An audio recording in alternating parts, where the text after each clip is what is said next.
I work as a park ranger, and I had something that I experienced today which I don't quite understand. One of my other worker colleagues had told me that he'd seen something weird that he couldn't explain and wanted me to investigate too. He'd given me the exact location and said that he wasn't going to preface it, he just wanted me to go there and let him know what my experience was, and I said okay. I was actually a little bit cautious, but I'd known this colleague for a while. So I make my way over to that location and I find a door, literally in the middle of the woods, for no reason at all. It looks like quite an old door, but kind of like a grand one that you might see on an old house, and weirdly, it had one of those old door knockers. I look around and don't see anything and decide to get closer and make it up to the door. Now when I get to the door, I can hear a weird sound around it, almost like lots and lots of people whispering, but there's no one around. It's very faint but very distinct. I decide that I should maybe try and open it, but before I do, I'm kind of caught making eye contact with the knocker. It's so creepy looking. It's like an almost demon face one, but I decide to tap on it a few times to knock on the door. And as I do so, for a moment, everything changes to red and black in colour, almost like I'm looking at something through a filter. I look around and I can only describe this as being in hell. I'm in what appears to be a weird cave system or something. I can hear screams all around me, some weird dark figures moving in the distance, and there seems to be blood dripping off everything, and within a second I go back to normal, and the whispering stopped. So I very bravely sprint back and get all the way back to the station and report to my buddy what had happened. He said he didn't know what to make of it too. Now this is the weirdest part. When we went back to investigate with a group of others and were actually recording it this time, it's nowhere to be found. We gone to the exact spot that we had both seen it and it was literally completely gone, like it never existed in the first place.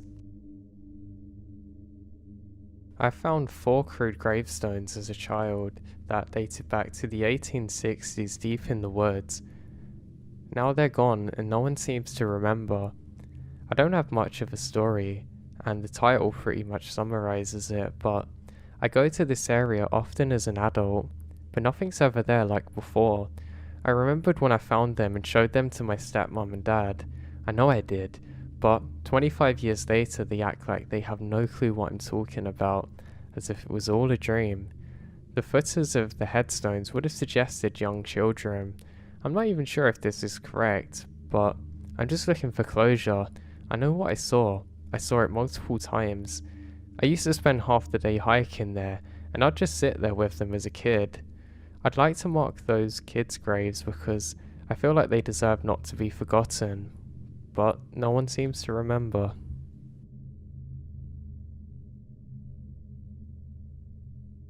About a year ago, I moved my family and I to go a home way out in the woods in Tennessee. I wanted to be brief here, but I need to get this off my chest, and after looking into this matter a little more, I have a lot more detail that I think will paint a clear picture in the end, so please bear with me. The nights here can be extremely loud. Between the crickets, the frogs, and the other things, it can be almost deafening. One night, not too long after we moved in, I had forgotten something in my car and headed out to get it. The first thing that struck me as odd was that my dog wouldn't go outside with me. My dog goes everywhere with me, as I am her whole world, but not this night. As I held the door open, she looked out and looked up and kind of noped. So I walk out and shut the door behind me. The second thing that caught me off guard was that there was not a peep. It's dead silent. I still remembered shrugging this off and walking down my front steps and heading towards my car.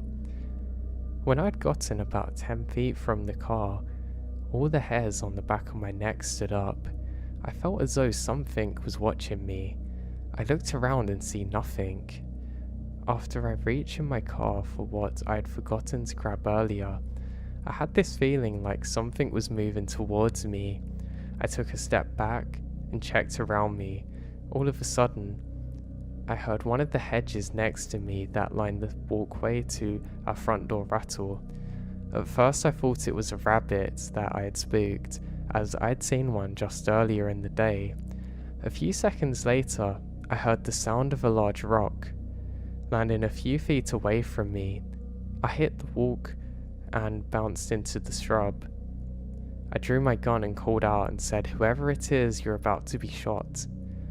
After a few seconds of nothing, I began to feel like maybe this was some local teenager messing with the new people. I holstered my sidearm, turned around and started walking towards my front door. Almost as soon as I turned towards my house, I heard this deep panting sound.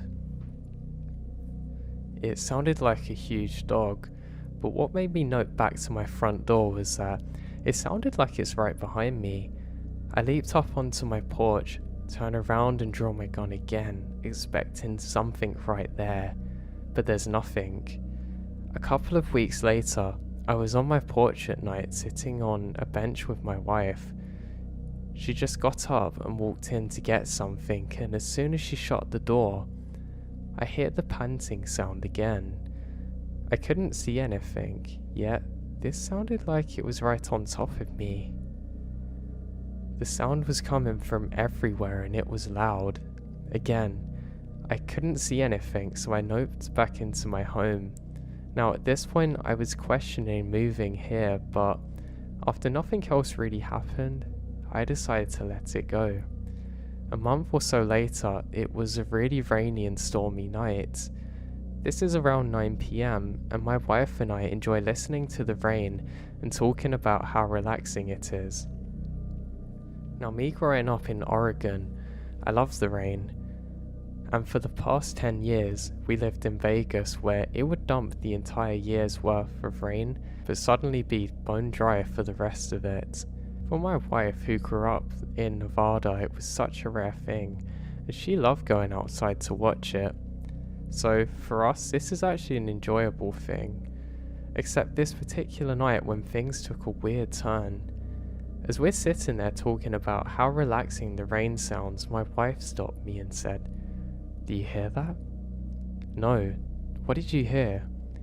I swear it sounded like a small child calling out for help, right in the woods. No, I didn't hear anything." And after a few moments of us listening, we hear it again, or at least she does. I say, "I don't hear a thing. Are you sure you're not just hearing things?" And she looks at me offended, saying, "No, I'm positive. It was our son. I think he's out there and lost." I say, No, he's sleeping on the couch." We then both look through the blinds that were right open behind us, and we can see all of our children laying there. She said, "That's so weird. I swear it sounded like our son." I said, "Well, it isn't him. He's right there. And besides, I don't hear anything." She then stands up and says, "Wow, he's really crying out for help. I need to look now." At this point, if you knew my wife, you would know she is absolutely creeped out by the woods and wouldn't be caught dead walking into them during daylight, much less at night during a storm. I grabbed her hand and said, "I have been listening intently and there is absolutely no one calling out for help. You stay here." At this point I'm getting worried about her. She was acting completely out of character, not to mention that she was 8 months pregnant with our baby daughter. She then says, "What if there is a child out there in the woods?" I said, "Well, first off, I would be able to hear it too. Secondly, there's no other kids around here for miles and miles, and what's the odds of them being lost out there?" She said, "I know, but what if it's a kid?"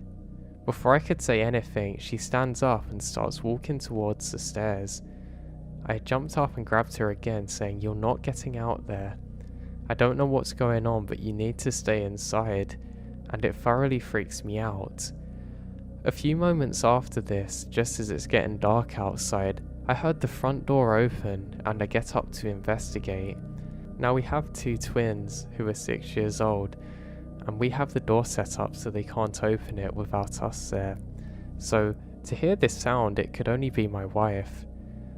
That was weird, and the fact that she doesn't usually go outside without telling me. I walked out the front and saw my wife walking down our private road towards the drive on the side of our home. I asked her what she's doing. She said that no, I was just sitting on the back patio and kept hearing a baby crying in the woods. I said, seriously, and you just decide to walk off to investigate? She then looks into the woods and says, see, there it is again. And again, I can't hear anything, but what I did notice is that it was completely silent out again. I told her, just like before, the chances of a baby being out there in the woods outside of our home is slim, and that she needed to get back in the house. She said, what if somebody's baby's there? I said, well, if that were true, I would hear it too. Now at this point, I was getting really worried about my wife's mental health. I actually asked her to see a psychiatrist, but she did. Now looking back, I felt really bad about this, but I had to do it. Now, a few days after this, we went out on the porch. It's early evening and I just mowed the lawn this day, and our 3-year-old son was riding around on his little car in front of the house.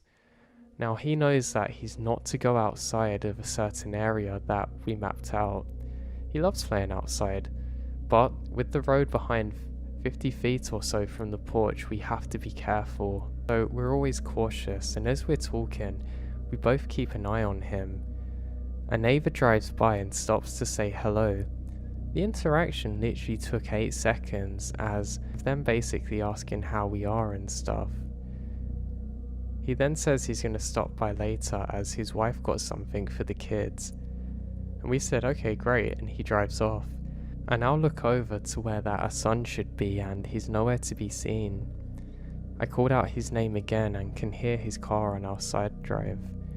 I scold him for leaving the area, and he said something in his 3-year-old gibberish and pointed to the woods behind our home. I said he had 5 seconds to get back up to the front or else, and he adamantly pointed in the direction of the woods again, kept trying to tell me something. I look off in the direction of the woods and just assumed that he saw a squirrel or deer or something and wanted to see it up close. I walk him back up to the front of the house, and he actually cried the whole way there. He got really upset that I wouldn't let him go into the woods, but I just wrote this off as him being curious and like most 3-year-old boys are. Now, this incident wasn't an isolated one, and both of our twins have weirdly done something similar, but not quite as extreme as this. There have actually been nights where we've just laid down and hear a loud bang on the side of our house on the wall behind our bed. It was so loud that I jumped up and looked out the window. Our floodlight had come on, but I couldn't see anything. Now the weird part about this is that our bedroom sits about 12 feet from the ground level, as we have a full-size basement that's cinder block. Now, I put on my slippers and grabbed one of my 12-gauge shotguns and walked out to investigate. It was dead silent again. The floodlights are on again on the side of the house, and I think this is pretty weird, but I get there and there's nothing. I then walk back around the house and shine the light around intently. As I approached the backside of the house, the hairs on the back of my neck stood up. It felt like someone was watching me. I shine the lights up the tree and don't see anything. I round the corner, and the first thing I notice is that my 3 dogs that are in my area aren't making a sound. Now our dogs have no filter and bark at everyone and everything, including me. So to see them all hiding with their tails between their legs had me horrified, really. As I kept walking, all of a sudden, the crickets and frogs start making sounds again. It was as if that somebody flicked a switch. I walked back into the house and told my wife that I hadn't seen anything. She shrugged and said, okay, as long as our dogs are okay. Due to the circumstances that night, I decided to let the dog sleep in and with us. this very thing happened on all 4 exterior walls, not just one. It's random but annoying, but terrifying nonetheless. There's also been a few times when we're sitting in the house as I was watching a movie, and my wife walked over to me and said, "Did you call me?" I said no, and she said that she could have sworn that she heard my name, and I said no, I didn't say anything. She said it was definitely my voice, but she doesn't understand because it sounded so close, but I was 20 feet away in a recliner. The important part to this is that she was sitting at the table doing something, and the slider to the backyard was open behind her. Now our patio sits about 20 feet off the ground and is like a balcony as it has no stairs to access it. I think the previous owner built it for barbecuing. There have been several instances where she would say she heard somebody whispering in my ear, but she couldn't make out the sound. Again, I kept thinking she was crazy, but as you'll see, this is all tied to one final moment. The last thing I want to mention before we get into what happened is that I have a shooting range built behind my workshop on the opposite side of the property next to the main road. It's kind of on a downslope, but it works perfectly for what I needed. The range itself is cut straight into the woods, going down about 100 yards or so. When you're at the range, you have the woods surrounding you on all sides except for getting back to my shop. I have to say it always felt creepy when I am dealing with my targets or mowing. When you are down there, it feels like you're miles from anyone. Now one day around 5 in the evening, I was sighting a new scope on my rifle. The sun was still up, but was going to fade soon. So I knew this was going to be the final test. Now up until this point, there was nothing really happening while I made my multiple trips down range, other than feeling weird. As I get down range, I kept getting the feeling that somebody's watching me and I can't shake it. I look around and don't see a thing. As I was placing stickers over my previous shots, I heard something big off the side behind me. It sounded like a large branch snapping off a tree. Now if you've been in Tennessee before in the woods, you know that this happens a lot, especially in the middle of nowhere. So this is nothing new, except for this time it was very loud and it sounded like fresh strongwood, if that makes sense. I turned around again but can't see anything. I start walking back up to my rifle and I swear I heard somebody right behind me. I turned around again but saw nothing. As I start to walk again, I hear this deep growl. It really sounds deep and loud, and what's worse is that it's actually all around me. I turned around facing the range and start walking backwards. The thought of some rabid dog charging me is really terrifying, but I know running's not a good idea if this is the case. So I walked slowly backwards up the hill with my rifle, but nothing happened. I grabbed my rifle and sprayed the target with rapid fire, hoping to scare off whatever this thing is. I left 10 rounds in the mag and grabbed my rifle bag quickly, going back up to the house. Now fast forward to roughly a year later, when we moved in and my niece is staying with us as a live-in nanny to earn money. We're on our way back from the store about a mile from our house, and I saw 2 eyes reflecting in the headlights coming from a wide tree on the side of the road just ahead. It took all my attention because they were higher than a deer but a different size and colour. Just as I said, "What's that?" they squint and vanish. I had made a comment that it was almost as though it had known that I could see its eyes and suddenly moved. The colour was kind of golden green, but they resembled the mannerisms of a large cat and felt ominous. It's really hard for me to explain, but I really can't define exactly what I saw. It's truly like nothing else. Now a few moments later, when we arrive at the house, as we were getting bags out of the car, my 3-year-old son come bolting out of the house excited to see me. As I was waiting to help her carry in the bags, I heard my dog growl. I look in the direction she was looking and it's at my neighbour's property across the street. Now what I saw has kept me up all night. Up till this point, I've always been skeptical that anything was out there, as I've never seen anything with my own two eyes. Now, my street is on a kind of spread out neighbourhood.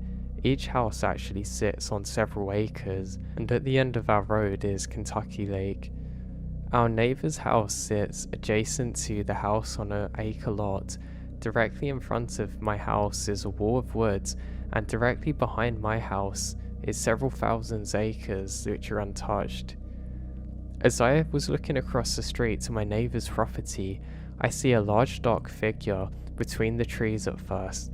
The movement caught me off guard, as it looked like something big moving quickly. Then it came into clear view and stood up. At first, it looks like a man, almost walking like one, and I don't know what to make of it. It was very tall, but what was strange is that the distance it covered was really not possible to be made by a human.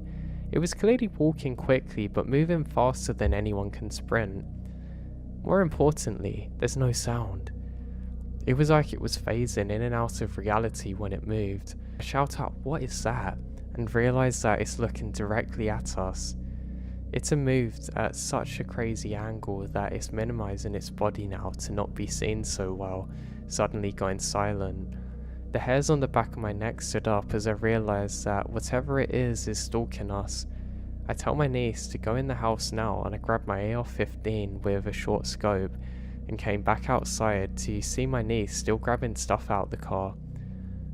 Knowing her, I tell her very firmly that you have to get back in the house. Her disregard to my command annoyed me, but I still watch over her without saying a word as she was slowly walking. She turned around towards the woods and across the street from my house, and then suddenly bolted for the house. She ran up the stairs in a panicked state, and she said, "I heard something big in the woods walking loudly on the leaves. When I turned around, I heard a deep growl." I asked her why she didn't come when I told her, and she said that she thought I was talking to the sun. I told her about what I'd seen, and she wanted to get a closer look to see if she could see anything. I told her it's not a good idea, but she goes anyway. She begins walking down the walkway, and I heard the sound of dry leaves crunching in the woods across the street. I told her to stop and come and take the flashlight. Now at this point she's about 3 feet away from my wife's SUV. As she turned and started walking back to me, I caught the glimpse of something grey and hairy bolt from the SUV back across the street into the woods. My porch is a raised porch, and our SUV is about 6.5 feet tall, and whatever this thing is, cleared about 45 feet in what appears to be a single jump. It moves honestly like lightning. Whatever it was, it wanted my niece.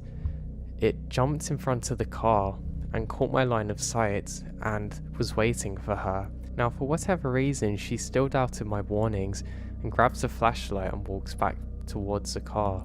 As she entered my driveway, she stops dead in her tracks, leaning forward as if she could see something. I asked her what she saw, and she turned and ran back on the porch terrified, saying no, no, no. She said it was a figure hiding inside of a tree, and she saw its eyes. I asked her what do they look like, and she said dull red at first, but as she gets closer it appears almost dead. She said it kind of looked really dark grey and was hard to describe, but the pupils were looking like something that's blind. She wanted to go out again and took a step down the stairs, and as she did, it revealed itself from the tree again. I said, "Get inside now."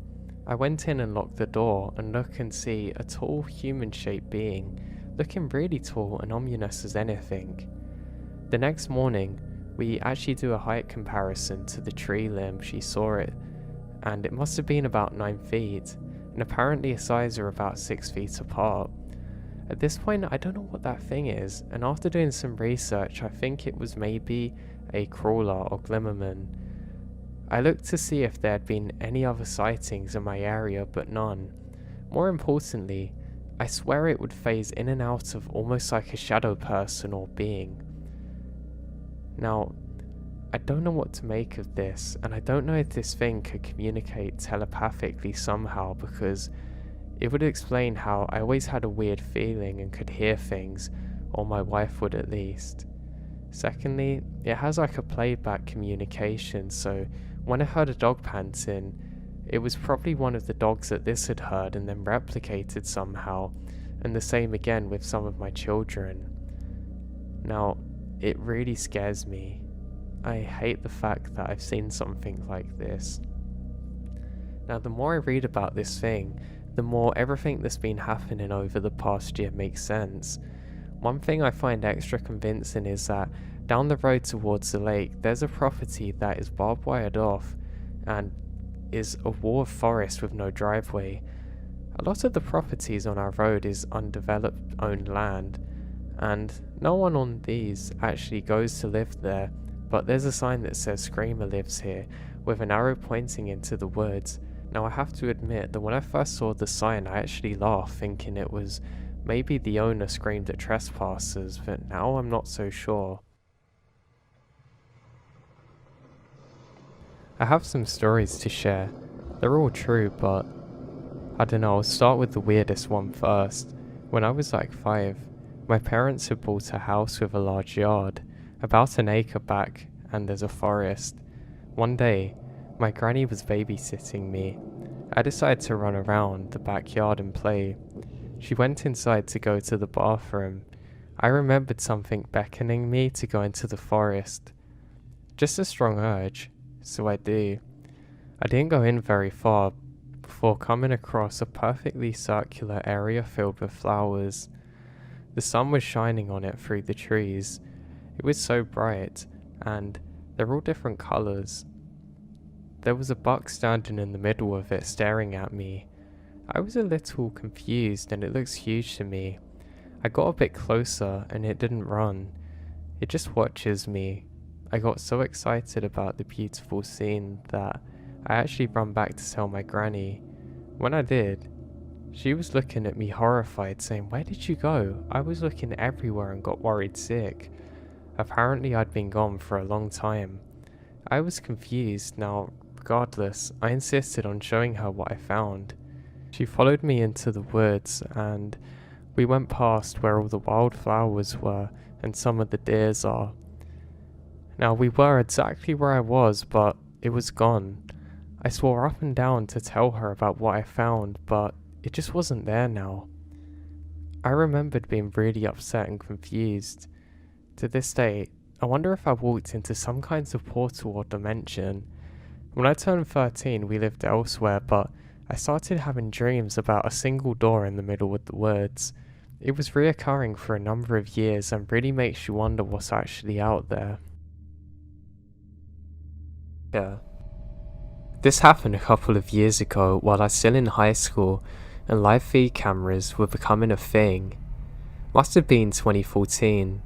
I used to go running in the woods right by my house in upstate Washington. The trail began very steep, almost like a hike, and then became steadily more flat as it went along, and that's where I begin my runs. I would run every day through the same area in the morning, around dawn, and afternoon before and after school. I was running before school one morning, and I can see a man with a plain tan hat very close to me, sitting on the bench at the beginning of the trail. I hate detailing with people because I was an awkward teenager, so I look at the ground and walk by. As I get closer, I can tell he's staring at me. I walked past him as I was going up the trail, and I slightly turned around and saw he stood up, walking the trail behind me.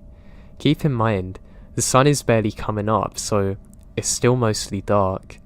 Then I ran. Now this isn't my normal jog, I was sprinting. Nobody's ever on this trail in the morning. I've never come across this guy before, and for some reason, it creeps me out. I knew I could go through the forest basically to my backyard, so I wasn't worried, but definitely afraid he's going to attack me or something. As I go further down the trail, I lose him, so I slowed down because frankly, I'm out of breath. Then I heard a man's voice say loudly, as if he was screaming, "Well, aren't you going to introduce yourself?" That's when I lost it. I called my mum and told her that I thought somebody's following me on the trail. I told her a brief version of what happened, and she told me that she could meet me with the car at the head of the trail, just in case a man's following me. She didn't want him to know where we lived. I went down a side trail that shortcuts to the head of the trail and was looking out for the man the entire time. I got to my mum's car and started sobbing and crying. I don't really remember why. I just remembered being so scared that I was about to be kidnapped.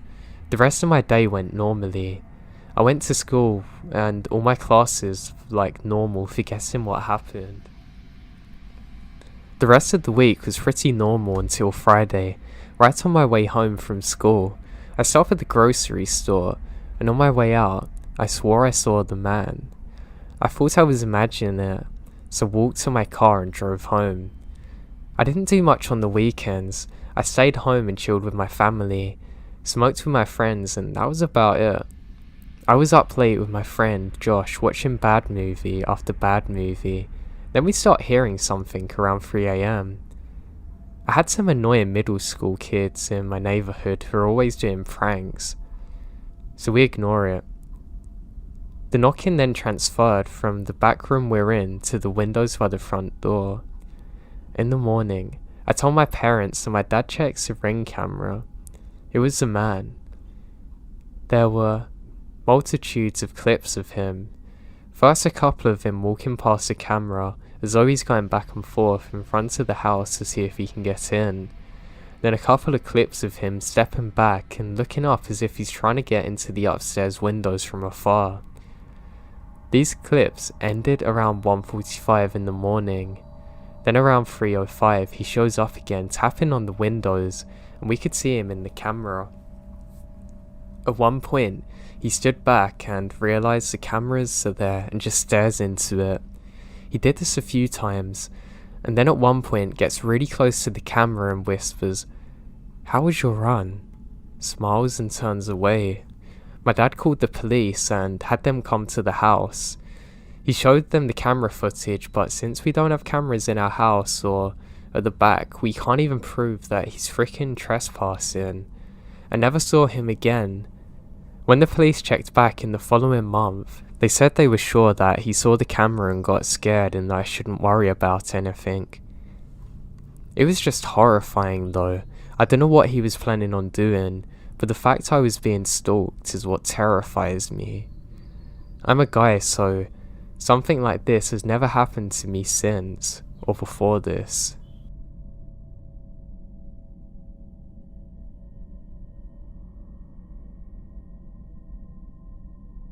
When I was younger, I used to spend a lot of time living with my grandparents.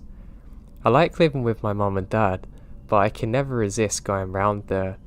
They always made the best food for me.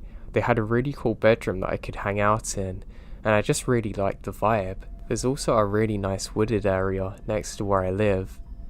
I love going there on my own. I really enjoyed it. I would even go out there at night sometimes with a flashlight. Of course I was always cautious and back by about 10 before nightfall, but I didn't always keep up the end of the promise to my grandparents, and one day that affected me in a really weird way. So it was one summer's evening. I was out later than normal because it stays dark for a lot longer. As I'm outside, I have a strange feeling that I'm being watched. Now I've only been out for a few hours, but I just can't shake the feeling. I'm not really doing too much, just having a venture through the wooded area. It suddenly hits me that there's a strange humming sound coming from near where I am. Now this makes me completely forget about the feeling of being watched. I've never heard anything like it in my life. It almost sounds metallic, but like it's biological at the same time. It's really hard to describe and I can't even replicate it. This makes me stop dead in my tracks. For some reason I look up towards the sky, and I notice stars everywhere. I was so caught up in my paranoia that I didn't even take a second to appreciate the beauty of this. As I'm doing so, I realise that my watch light has come on. It gives off a green glow in the dark. But then I look down, I don't even have my watch on. I wonder if there's something on my arm because it's glowing green. My heart then drops as I realise that All around me is glowing green. Now the next few seconds are a blur, but I look up and all I can see is a very bright light directly above me. It's blinding me, and a strange warm sensation. I cover my eyes and the next thing I know, I'm being woken up by emergency services, with my grandpa looking very scared over me. I spent the next few weeks in hospital, and apparently I'd been out in those woods alone for 3 days. Nobody was able to find me, and a massive search party went out to look for me. Strangely, there were lots of burnt plants and trees in the area where they found me. They thought I got kidnapped, and nobody could believe what I was telling them that happened. The only verification was that other people in the area also reported seeing strange lights in the sky that night. I'll probably never have an explanation for what happened. I mean, it could have just been my imagination, but it seemed too real. And it's crazy that other people reported seeing lights in the area where they found me, and that parts of the landscape were burnt around me, yet I was fine.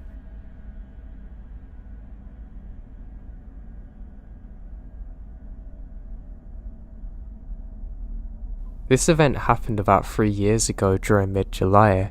I live in Montana, outside of a rural community with a population of about 2,000. During this time, I live in a small one-floor ranch, home by myself. My nearest neighbours lived 1 mile away and was a farmer. I never had many strange encounters leading up to this one, but the woods by my house always had an ominous feel to it. Soon after moving in, I realised why the previous owners left quickly. I start hearing strange noises in the woods. They weren't just any noises. It sounded like blood-curdling screams and growls. After some research, I learned that even something like a bobcat can't really make these unnatural noises, but I don't think much of it. It never felt right though. It's hard to explain, but I never felt like this before, and it was just something about the woods around my house that made me feel uncomfortable, like I'm being watched. The first experience I couldn't explain happened about 2 weeks after I moved in. There was a thunderstorm, and the thunder was loud enough to keep me awake. I never did feel comfortable sleeping in storms alone. The lightning was crazy and would light up the whole surrounding area for a fraction of a second. I was laying on the couch and go up to get a glass of water at the sink. It's about 2 AM if I recall correctly. Above it, there's a small window that gives a view of my yard leading up to the tree line. When the next flash of lightning hits, I see it. Admittedly, it wasn't a long view, but enough for me to see whatever this thing is. It was near the tree line, just a few steps into my yard. At first, I thought it was a bear. It's not a bear. It was standing on 2 legs, with its face pointed towards a house. Its legs are like that of a dog's. I can really clearly make out the hocks. It was hard to tell the colour of the fur because of the darkness. Its upper body is massive, with a wide torso, and arms that can almost reach the ground from standing. The strangest thing is how the upper body seemed to dwarf the lower body. After standing there, frozen in shock, I waited for the next lightning strike, but when it happened, it's not there. It happened so quickly and was soon gone. After it, I bought a gun and wouldn't sleep without it within my arm's reach. The next encounter is what I consider the most frightening of my entire life. For several weeks, nothing really happened. I don't get cable where I live, and one night I was watching something and my satellite kept acting up. I didn't like going outside at night, but because this is going to be quick, all I had to do is move the antenna. I did so. Nothing bad really happens for a good few weeks now, so I decided to go out to it. I grabbed my gun and flashlight and went out. The first thing I noticed was the eeriness around me. This time of year, the woods are active with all kinds of creatures, not tonight. Despite the fear I was developing, I made my way over to the satellite and began adjusting it. I then heard a small snap of a stick and quickly turned to my left and shined my light towards the direction of the noise. What I saw horrified me for the rest of my life. I was immediately met with blood-red eyes. They're the colour of blood and truly are evil. The head of the thing looks like a mutated German Shepherd. I don't know what to say. It looks like a werewolf. A long snout and ears. The fur's black and shaggy. I could see the creature's very muscular body. It looks massive. It's definitely not a bear or a mutation of one. It was half in and half out of the woods, almost crouching as it came up to my head at 6 foot. Fully standing. This thing must have been 8 foot. I was about 20 feet from this thing. I didn't even consider my gun. The chances in hindsight are that the little .223 would have just bounced off it or something while I got tore to shreds. I back away slowly, never breaking eye contact. Gently, I pick up my gun and my fight or flight kicks in. I chose flight. Maybe not the best option, but even if I stayed there, that thing would have killed me. I ran the fastest I've ever ran in my life and don't turn back once. I have no idea if that thing's pursuing me. I got back in the house, locked every door and window, covered the blinds and sat with my back against the wall, cradling the gun the entire night. I didn't get a wink of sleep that night. I didn't for the following days either. I don't live there anymore now. People often speak of Sasquatches being these weird natural creatures living with the ecosystem. Sure, if you see one it might be scary, but it's probably more in awe than anything. With this thing though, it's totally different. It felt unnatural, evil, sinister. It was stalking me, toying with me, and I believe it would have killed me. I have never seen nor experienced this feeling again in my life. It's a memory I'm trying to put past me, but I still get nightmares about it. I think about it until the day that I'm gonna die, and I'll never forget this.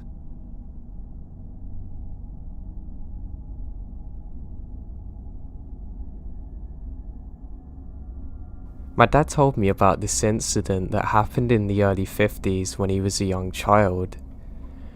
It was in the early 50s. My dad couldn't have been much older than 5 or 6 years old when it happened. He grew up on a large farm that was very isolated. The nearest neighbour was actually at least 1/4 of a mile away through rolling wooded hills. There was no electricity or service on the farm back then. They didn't get phones until the summer of 1984, so they're effectively on their own. Now one day, Grandpa had sent my uncle up to the feed mill to collect payment for the year's harvest. He was told to get in cash. Grandpa wanted to pay that year's taxes and deposit the rest in the bank. My uncle brought home the money.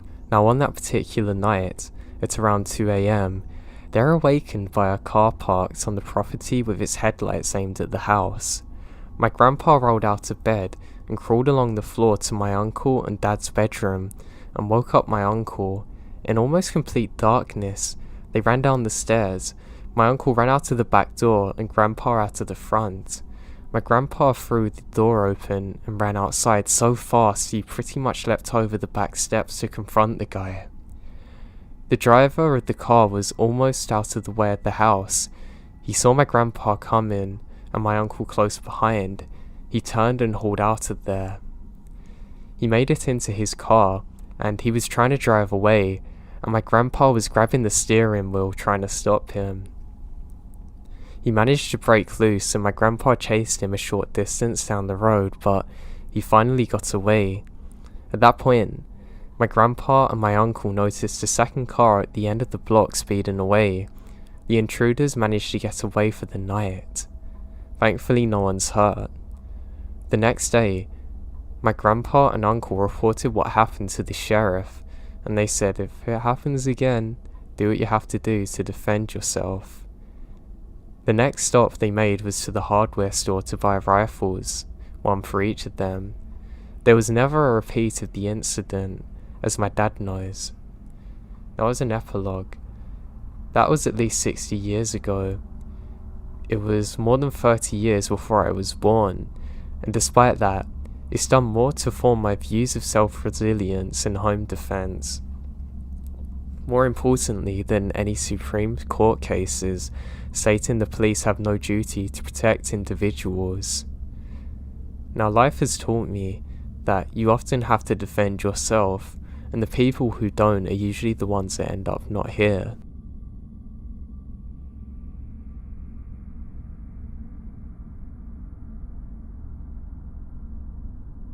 Okay, so this doesn't exactly keep me up at night, but was definitely something really terrifying when it happened.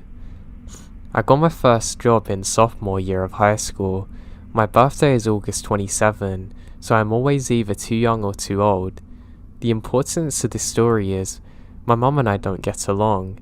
She is a person that picked me up before and after work. But one night, I was mad at her for something, so I walk home alone. I'm like a really small person, and I always look younger than I am, apparently. I'm 5'5", and get told all the time that I look like I'm still in high school, and this is me at 22. Anyway, at the time, I work at a grocery store which is like half a mile away from home. Creepy story, I walk home at 10 PM. I know the route obviously well. Everything was fine until I get to the neighbourhood. There's a swim school for little kids right by me.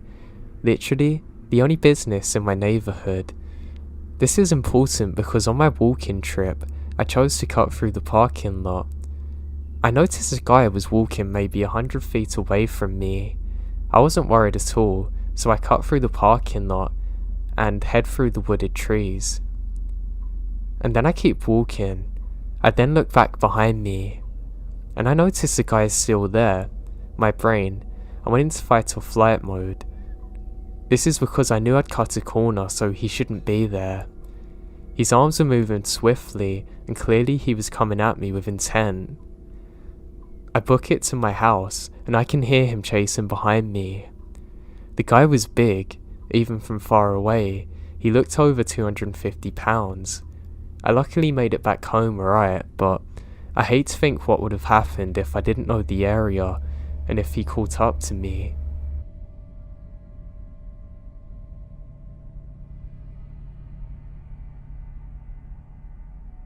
In 2017, I was walking my fiance's dog around our apartment complex.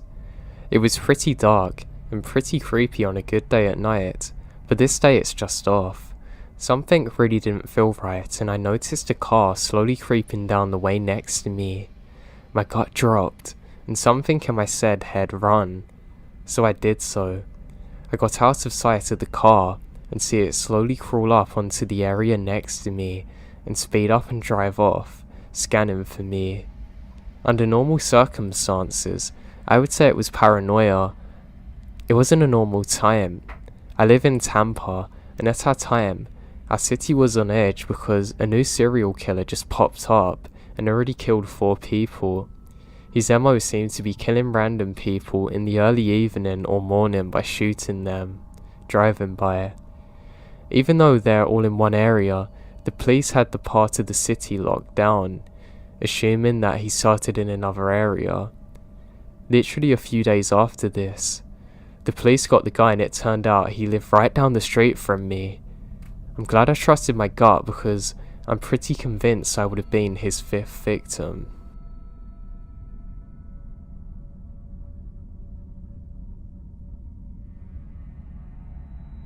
In May of 2015, some of my friends and I decided to go camping in the mountain rest SC.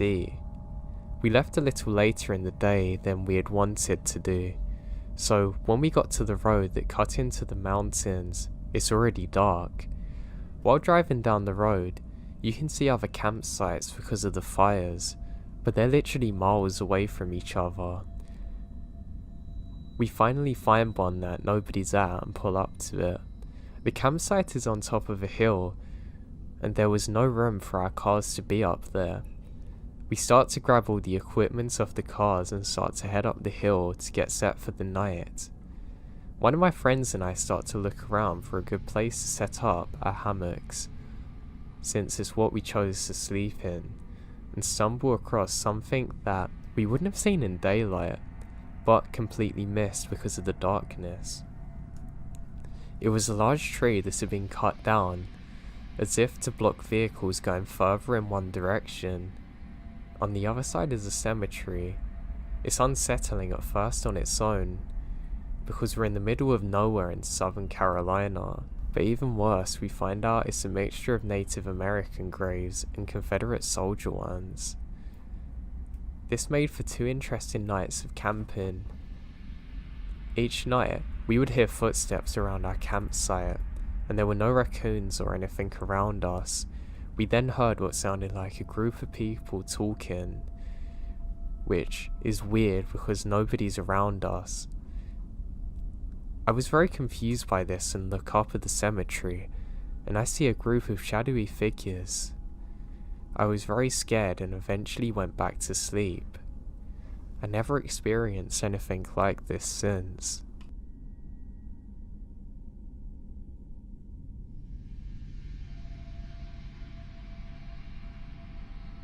I've had run-ins with cougars in an old farmhouse we lived in at for a while. You could always tell because the nightlife would go silent, the bats would vanish, the foxes would be quiet, even the tree frogs and crickets would go quiet.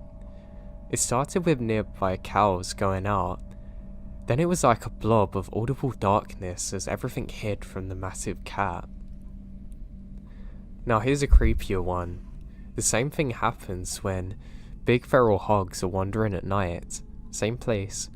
We let our dogs run loose at night for exercise. Sometimes they come home with a raccoon or armadillo. This one particular night, they come inside. Now my dogs fear nothing, because they are dumb. So when they ran from something, I knew to grab my gun. So with my wife behind me and the dog scouting ahead, I head for the nearest fence where the dogs are barking like towards the general direction of trees. Now, I see something stuck under the chain link fence. It's a pig squatch. It was the size of a bass boat. It grunted and my dogs took off immediately. I told my wife to head for the house and I'd be there as soon as the hog had uprooted and got past the posts. It was looking at me like I was ham. I back away one step at a time. If I tripped, he would have eaten me. When I got to the porch, my wife had my shotgun ready. I told her keep it and I go for my M1A. I know what you're thinking, right? But luckily by the time I got back, the pig was gone. The next day I went to look at the damages and I couldn't believe how much was actually done. I'm just so glad I got out of there without having to shoot that thing or it killing me.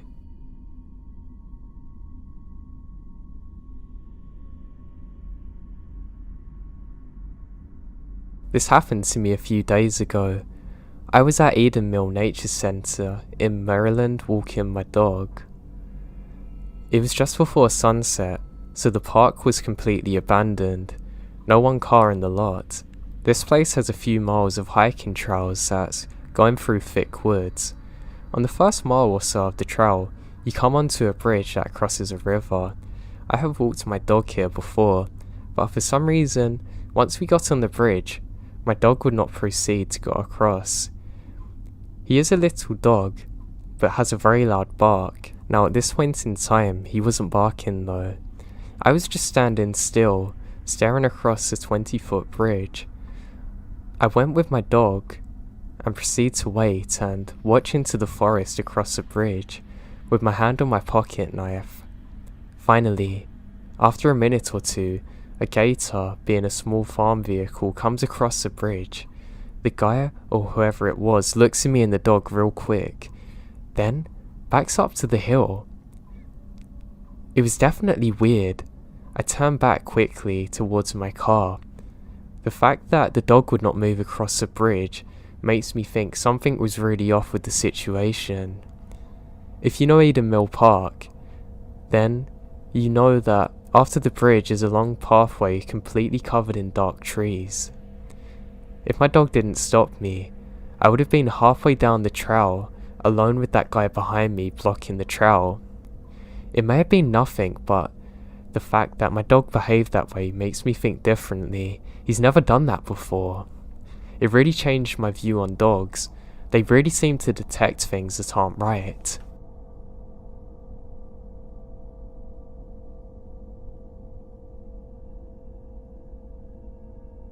This story is short, but it scared the life out of me because I haven't had anyone do anything like this to me before. So I was excited about a football game with my mum. My dad and my little sister are ahead. My dad was walking a little fast because he was mad at me and my mum for something that doesn't matter. I noticed this guy had walked out of the crowd and started following me and my mum. He picked up the pace a little and walked kinda next to my mum, a little ahead. He was staring in our direction, looking us up and down. He looked like a college student. He had bags under his eyes and black messy hair and was very pale. I gave him a side eye, as in, can you stop staring at me? He then suddenly fixes his gaze on me, making direct eye contact. I was super creeped out, clutching my bag and my mum's hand even tighter. He wouldn't stop staring at me after that. I forgot what made him turn around. I think I yelled to my dad, "Dad, wait up," and the guy realizes we're not alone. He does a complete 180, turns around back to where he originally come from. When we finally catch up to my dad, I literally burst out crying. The guy freaked me out so bad. My mum told my dad she thought he was going to try and rob us, and my dad stays close after that. My mum said if the guy was looking at me or the girls behind us. I said I knew it was us because I made direct eye contact with him.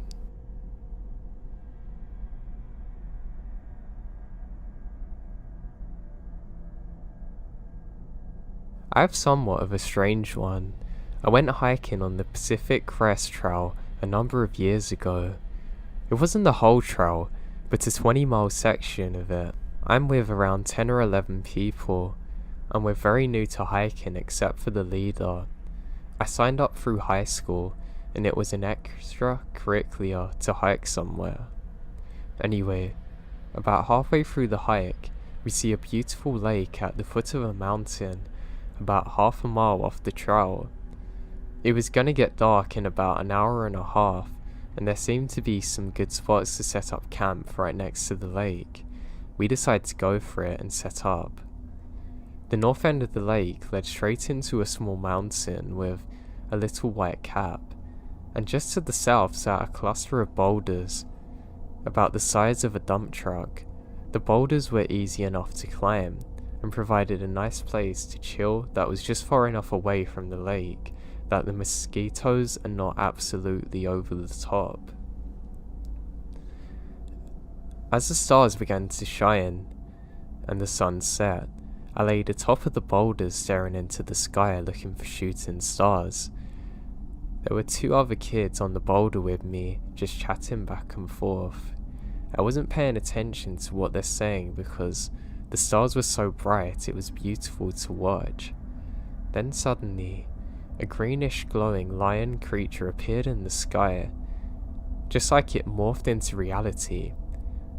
I was completely awe-stricken and didn't really believe what I was seeing. This creature looked like it was further away from where planes fly, yet large enough for me to tell that it looked similar to a lion. It stayed in the sky for about 5 seconds before vanishing without making a sound, and it didn't acknowledge my existence whatsoever. What's crazy is the other 2 kids saw it too. At first I never spoke to anyone about the experience, but the more times went on, the more strange I think it is.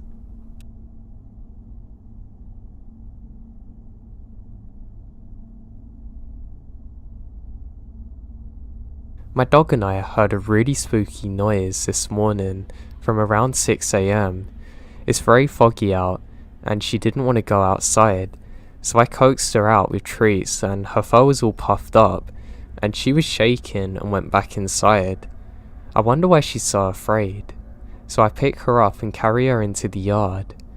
She froze in place, shaking with her tail between her legs.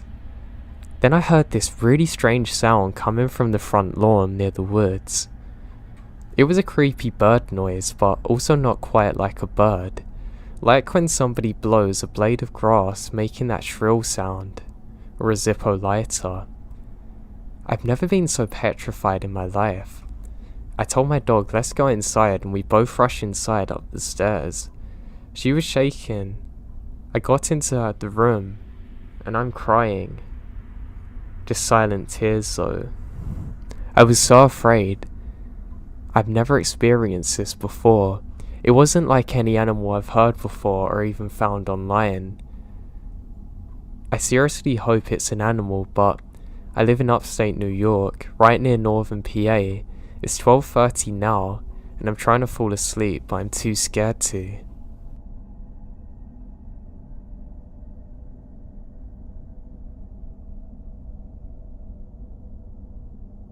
A few years ago, my dad was getting ready to go back to bed, and the family dog kept barking and growling at him. My dad thought the dog wanted to play with him, and so tried taking him outside in the backyard for a few minutes, but the dog wouldn't leave his side. Whenever my dad would turn away from him, he kept growling at him and barking almost like he's about to attack him. So my dad got concerned and asked my mum if she noticed the dog's behaviour.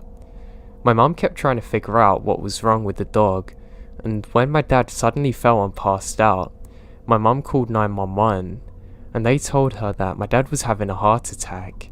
My dad was stabilised in the hospital and recovering well, but then, one other night, the dog started barking and growling at my dad again.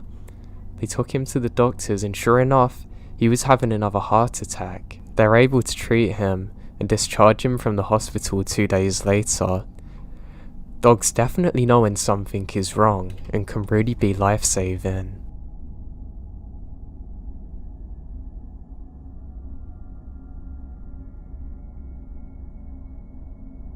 One night, 4 friends and myself decided to explore a large, supposedly haunted park that led to an abandoned neighbourhood that would be in an addition to the park, creating longer biking/running trails. We had hid out in this park till about midnight because the place closes at 10 and the park rangers scout the entire area. In order to get where we had to, we need to use our bikes and flashlights. So after waiting for a while, we took off. I had a large and very bright flashlight, so I rode close behind everyone else, mainly because my girlfriend at the time, let's call her S, wasn't an excellent bike rider and she's fallen behind.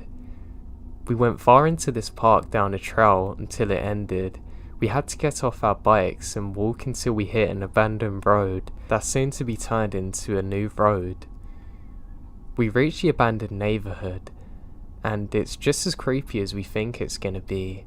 It was 1 AM, and being an eerie street with greenery growing everywhere gives a really creepy vibe to the place. Now we take some pictures of the area, and after failing to really see anything worth noticing, we turn our backs to it and return.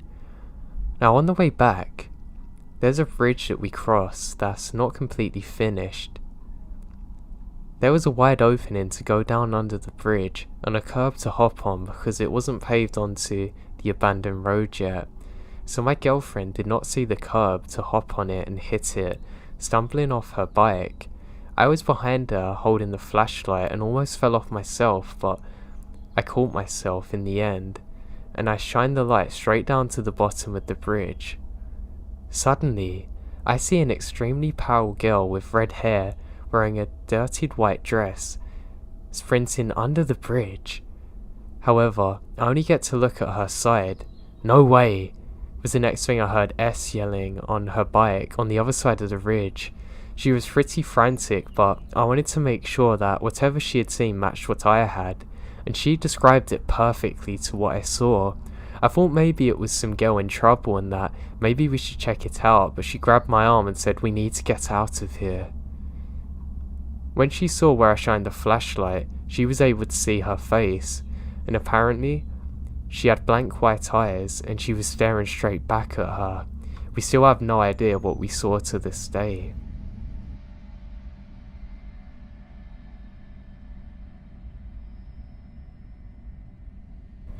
About a year ago, I was living with my mates.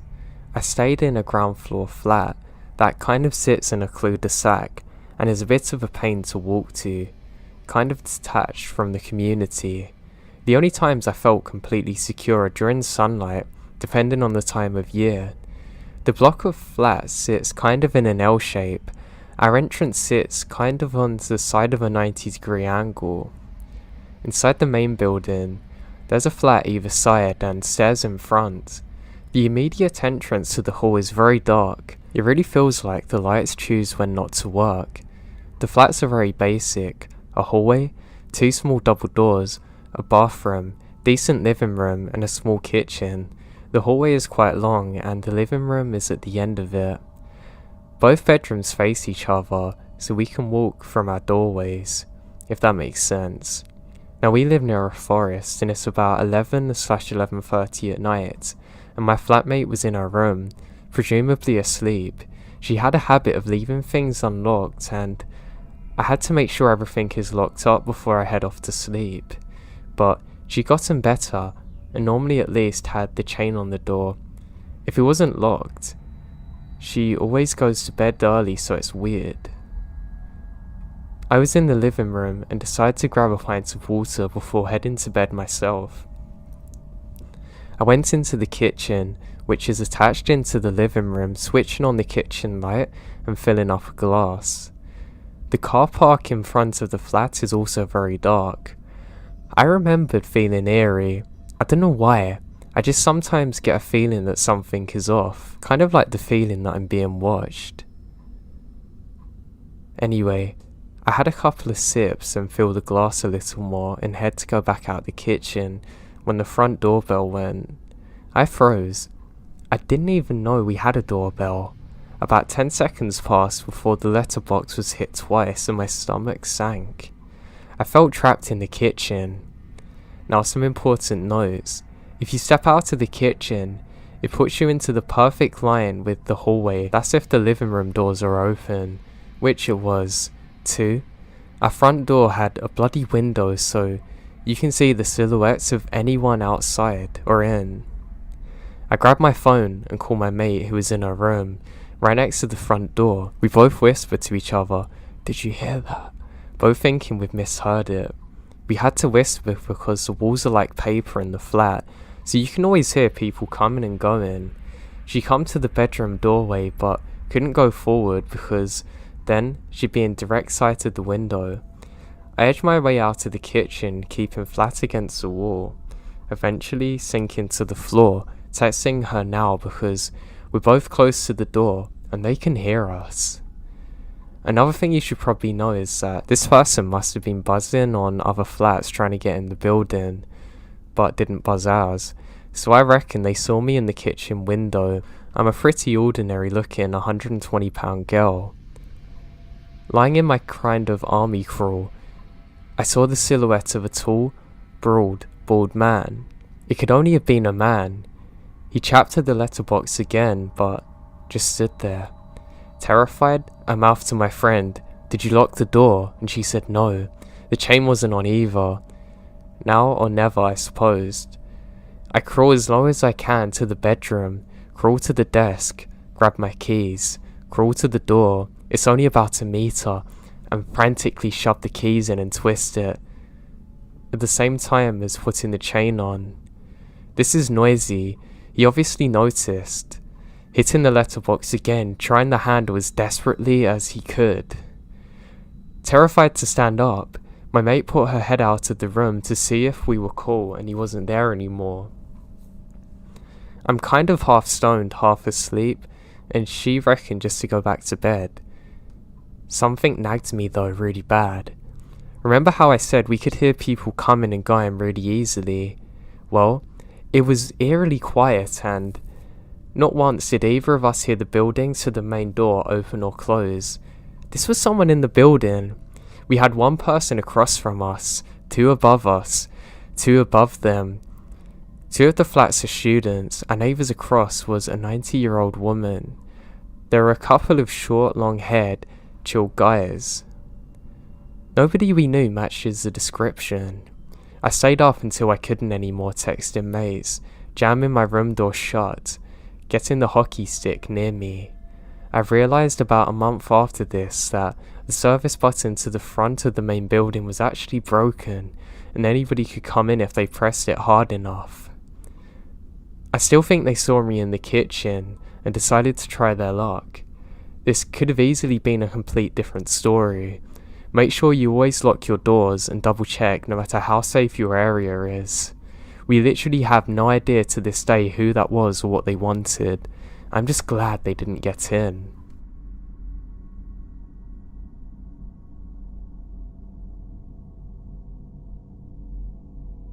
So over the summer, I was at Oregon Country Fair getting ready to head out to the camp with my boyfriend. We were packing up our car tent on top of the FJ Cruiser, and I went up to the tent to start throwing out our things to pack up.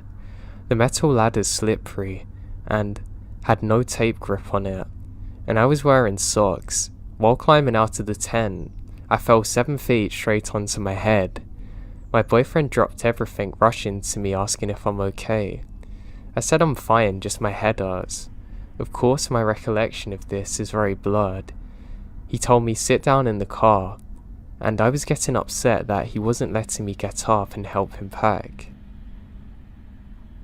I guess out of annoyance, I got out of the car and my legs apparently collapsed. He calls the paramedics immediately as I start to slip into complete blackness.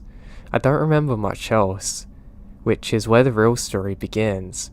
I'm in the ambulance and I can hear sirens. I feel oxygen in my nose. I hear the EMTs yelling my name, but I can't reply, open my eyes or move. Every second I slip deeper and deeper into what I can only explain as darkness. It sounds silly, but this feeling and sensation is indescribable, unlike anything else I've ever experienced in my life. The EMT is helping me, starting to push incredibly hard with his fingers into my sternum, which brings me back. Each press causes pain. I open my eyes and I hear the EMT say, "Only responds to painful stimuli," and then I was out again. The next thing I remember is feeling my clothes being cut off me when I get to hospital. I apparently then started to have seizures and convulsions due to lack of oxygen to my brain as I go further and further away from the world. They had to insert a ventilator into me because I was struggling to breathe. My boyfriend was obviously in shambles. The doctors actually said to him that they're not sure if I'm going to have permanent brain damage or not. Now, when entering the ICU, I remembered being stranded in the blackness, floating and wandering, waiting. I wasn't sure what I was waiting for, what I was doing in the first place. I have no idea what's happening. I saw nothing and felt nothing. I was nothing. I didn't know who I was, what had happened, or where the hell I was. I remembered it feeling like floating through endless space, but the thing is, there was an overwhelming sense of calmness through this, so I wasn't scared. After almost 24 hours, I start slowly coming back and break consciousness at certain moments of my coma. Eventually, the most beautiful thing happened. I won't forget it for the rest of my life. My boyfriend was finally let into the ICU to see me after all this madness that was happening. Thinking I was completely gone, he says to a nurse if he can hold my hand, and she says yeah, be careful because you don't want to move too much because of the tubes in her throat. At that moment, when he's approaching, I slowly start to open my eyes. I remember wondering, I think it's purgatory. All I could think about was my boyfriend. I didn't know who Aaron was, or what Aaron was, but the idea of him gave me some warmth. A reason to find my place back. Aaron told me before I had slightly opened my eyes, I start to reach out for him while my eyes are closed. He holds my hand and then my eyes opened slightly and I eventually came back. Obviously I'm fine now and exit whatever place I was in. I've always thought that it's weird when you die, and I've heard there's traces of DMT found in your brain. Now, this is nothing like that. There was no sign of that in this place. There were no vibrant and beautiful colours, there's no contact with special or beautiful creatures, and no sense of completion in the next realm. It made me wonder if there's life after death, and if there's really a place that I went to, like purgatory. That's the only way I can describe where I went, really.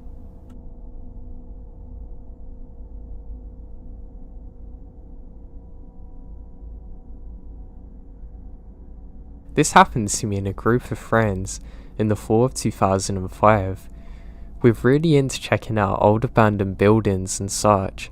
Well, being this is pretty illegal, we often did it at night, so hopefully we don't get caught. One night, we decided to check out this old abandoned high school that I read about online. The school actually partially burned down in 1926. And then another was rebuilt only to suffer a fire in 1955. The school closes its doors after this, and we're super amped to go and check it out, and it's a 2-hour drive away. So we drive up this tiny curvy road up a large hill. The school is against a wooded backdrop and creates an ominous feel. The whole place was just dark and eerie. I snapped a picture of it on my phone, but the picture's awful because of the dark. Strangely, there's all kinds of floating spots and orbs in it. Throughout the night, we're all taking photos on our phones, and some of them have more orbs on it. I even took a disposable camera. Now the night was fairly uneventful. Now we walked through the school and walked the grounds. Nothing jumped out at us, no creaks or moaning, just a creepy vibe. The odd event is when we're standing in the stairwell of the school. I pulled out a cigarette and went to light it with my lighter, and my lighter doesn't work. No big deal. We all smoke and there's 4 of us. My friend took out his lighter to light it for me. It doesn't work either. Probably a coincidence. Both of our other friends take theirs out and they don't work. Now, they worked perfectly fine before this. After we left the place pretty bummed out that nothing happened, my friend goes to light a cigarette and it works perfectly fine. All the rest of us go to do the same and, you know what, they all work fine. I really can't explain what happened there. If I didn't know the backstory to the place I wouldn't be so scared, but knowing that it's a place that burnt down and we couldn't light our cigarettes terrifies me.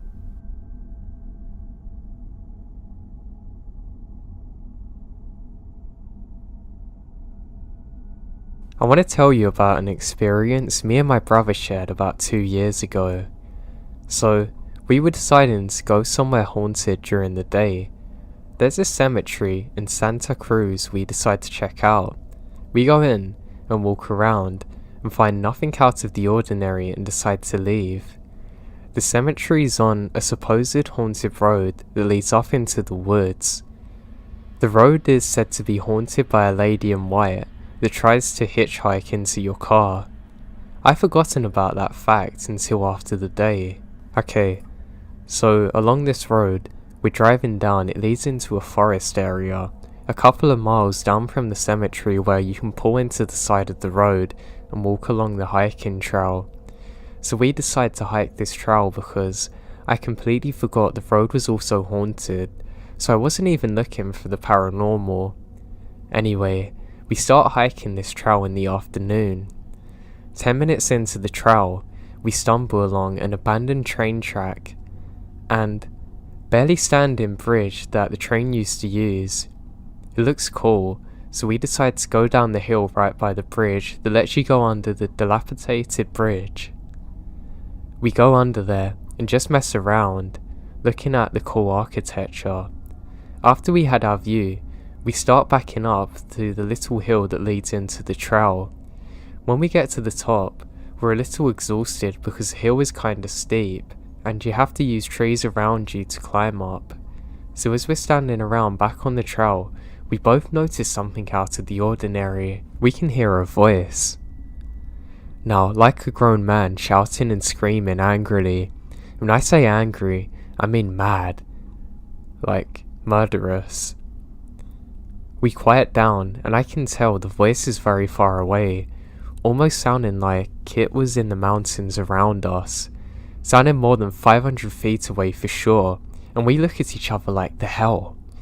We stand around listening for 15 seconds, and the next thing you know, the voice came down the trail from what sounded like hundreds of feet away to being right next to us down the trail. The inhuman speed of the voice come closer to us, and it's very unnatural. I notice the voice coming from down the trail and thinking to myself that it sounds like somebody's about to kill someone out of rage. But the weird thing is that the voice is speaking in what I can only call gibberish. I understood not one word of it. I instantly get this fight or flight feeling in my body because the voice starts getting very loud and closer to us at inhuman speeds. I tell my brother to pick up some huge sticks with me to defend ourselves because even though the voice came out of the middle of nowhere and moved down the trail at lightning speeds, I still had the assumption that it's some kind of crazy person trying to kill someone. We pick up the sticks and run down the trail back to the car. Now here's the weirdest part. As we're running away from this voice that's coming down the other end of the trail, I hear the voice come up behind us in an instant. It sounded like he was no more than 10 feet behind us, chasing us back to the car. I turn around, even though I don't want to, because I have to see who the psycho is. As I turn back, I hear the voice right behind me, and I see no one. I tell my brother to run faster because the voice is right behind us, yelling in absolute rage, but I see nobody chasing us. We start picking up the speed, and the craziest thing in my life happened. The voice starts panning around us completely. I hear the man yelling gibberish right behind me, then from my left ear to right. Then, the voice is right in front of us, and it slides to the right hand side of the trail. Within 10 seconds, it's in front of us again. Now we're very creeped out, running the rest of the trail back to the car, and that voice kept following us down the trail. I remembered after hearing the voice panning around us and hearing it reverberate through the trees, I start desperately praying to Jesus Christ to help us get out of there alive. After we make it around halfway down the trail to my car, the voice vanishes. I remembered slowing down exhausted as we talk about what we just heard. I asked my brother if he heard the voice slide in circles, and he did too. At that point, I know I'm not hallucinating or imagining it. He too describes it as somebody yelling like they're about to murder someone. We speed out of there in a heartbeat, and I remembered driving in silence. That's when I remembered that the road is meant to be haunted and not just a cemetery. I've been down that trail alone a few months before this experience and never had anything weird like this happen. It's one of the strangest things I've ever experienced in my entire life. To this day, I've never been back down the road and never plan on it again. Everything I've written down is in absolute truth and not altered. The Santa Cruz area and mountains are known for cults and very dark magic being performed there.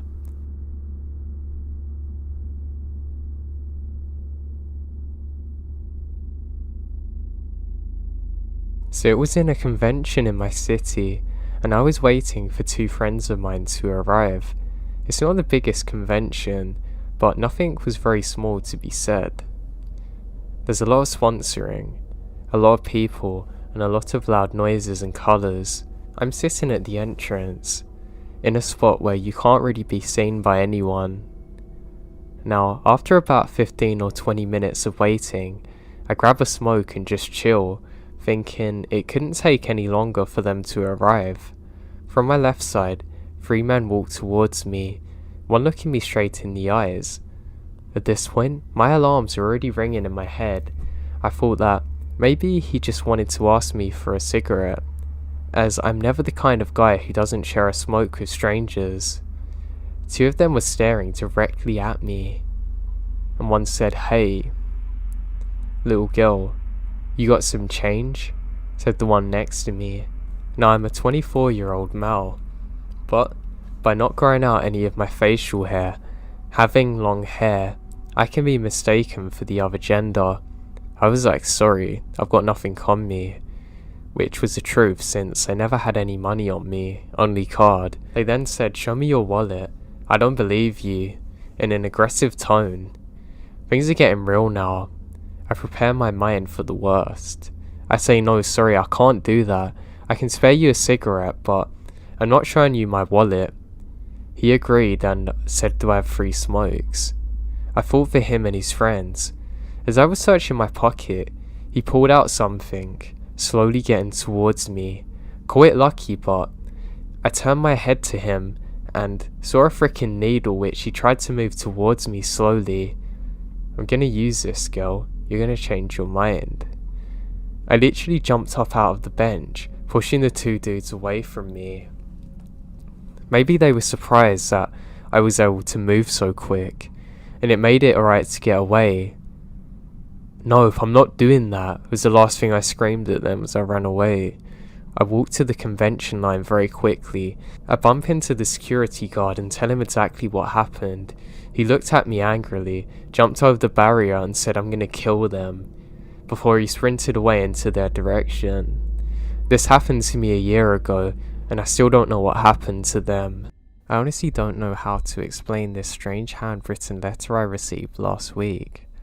For my backstory, my family and I have been staying with my parents for 3 months because I've had some health problems. We didn't tell a lot of people because we were still in the same town and everyone was sheltering in place anyway. Last month, my mum told me I had received a letter in the mail and I could tell by her voice she was irritated and intrigued. It was strange that there was even mail there because I've only been there for a couple years. It was never the permanent home, and I hadn't been there for long. I head downstairs and she hands me a letter, addressed to me but using my maiden name. I've been married over 10 years and my name is now distinctly different. The return address is from Patty C. I don't know anyone by the name. Now to reiterate, my parents don't actually own this home, so we're obviously very interested to see the contents of the envelope. But I open it and unfold a handwritten letter. Well, it's a note on a 9.5 by 11 ruled notebook paper. The letter is very personal, so I won't write it out, but it goes into detail about my health and how this person cares deeply and is praying for me. She writes as though we're best friends. At the bottom it's signed with PS to call her any time. Now my mum and I are so incredibly confused and concerned about this person, and I decide to call the number, and a woman picks up and I ask for Patty C. The woman pauses and sighs and explains that her mother, Patty C, died a 1.5 years ago. I immediately apologise, about to hang up. More bewildered than ever, when this woman asks why I'm calling for her mother on her cell phone. I'm not sure what to say and stumble through an explanation about receiving a letter. Kim is silent for a while, then said she's only had this cell number for 6 months. Well, after her mother's passing, I apologise again and say there must have been a mistake. My mum and I decide to Google the address and it's a small public park in town. I'm so confused by this, like honestly, I have no idea what this could be or what it means.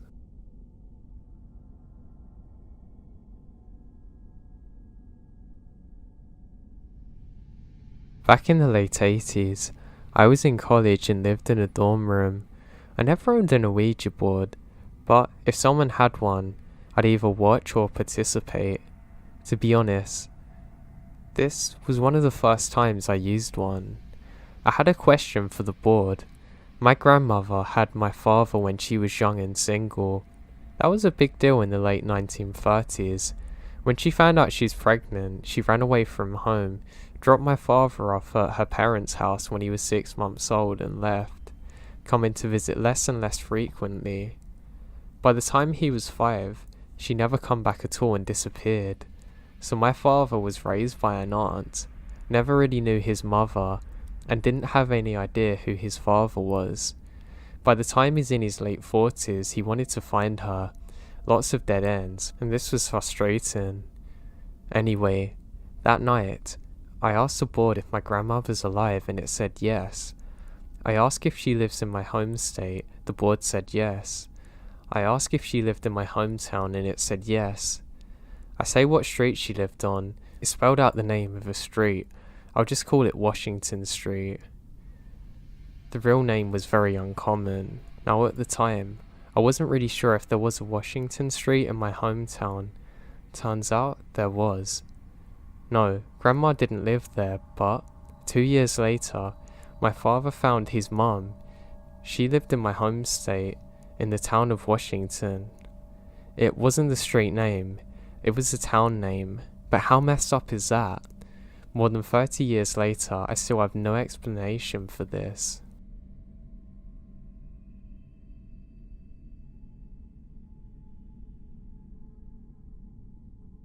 Hey everyone, this story is long and requires a lot of context, but be patient because it's worth it. I created this count to really talk about a couple of things that I've been through in the last 2 years because frankly, I've started to forget some of my older experiences from new ones piling up. Chronologically, this is like my 8th or 9th one now, and I want to share it. This story takes place at a cabin in Vermont. 1 room, 16 by 16, lofted area, wood stove for heat, no running water, attachment with a compositing toilet pretty far away, nestled into a dirt road off a dirt road. Both are from former login roads. Now, my girlfriend found the place on CL and wanted to move into it together because, in lieu of rent, we could provide 8 hours of labour a week to the landlord. I like the adventure and wild settings, and I was nervous that if she went in without me, she's going to be over her head. The backstory on the cabin is that it was built by a man, initials DC, in the mid-70s. DC suffered from schizophrenia and lived in the cabin while renting out another cabin for some property income. Somewhere along the lines, he had a couple renting his property who couldn't actually pay and wouldn't move out, and it upsets him. While they were gone, he burned their home to the ground. In the fallout, their relationship ended and they drifted away. DC built another cabin, a shack really, which is 2 4x8 rooms with a 7-foot ceiling adjacent to the rubble, and moves in. I assumed that was so he could rent out the larger cabin, but no one I spoke to about it could actually confirm so. Most of the history comes from the landlord who briefly knew DC, and a college friend of his who lives on the mountain in a shack made out of some tarps and plastic with a propane cooking stove for heat. Now he's a dear humble man and beautiful artist who did not like talking to strangers, but he and I connect over the love of nature and our willingness to get the aesthetic in the pursuit of freedom. The shack stands on the property, but the roof is full of holes and is terribly rotten. It is frankly questionable how a structure as unsound as this stays up, but it does. The shack overlooks the cabin and can be seen looking out from the bathroom window and the southwest window in the main cabin. It was unearthly to see in the moonlight. This story takes place on November 18th of last year, roughly 2 weeks after my girlfriend and I moved in. Kay's my girlfriend, well I'm just gonna call her that for this. Kay had some problems, and still does. I loved her dearly, though, and at this point in time we were inseparable. The day started normally. She went to work and I stayed home, gave the dog a bath. A statty stopped by looking for her, second time she was out, and delivered a card. I texted her a photo and told her to get in touch without thinking, and that sets her off. I had to go to work, so I sent her a message that said I trusted her and would see her later.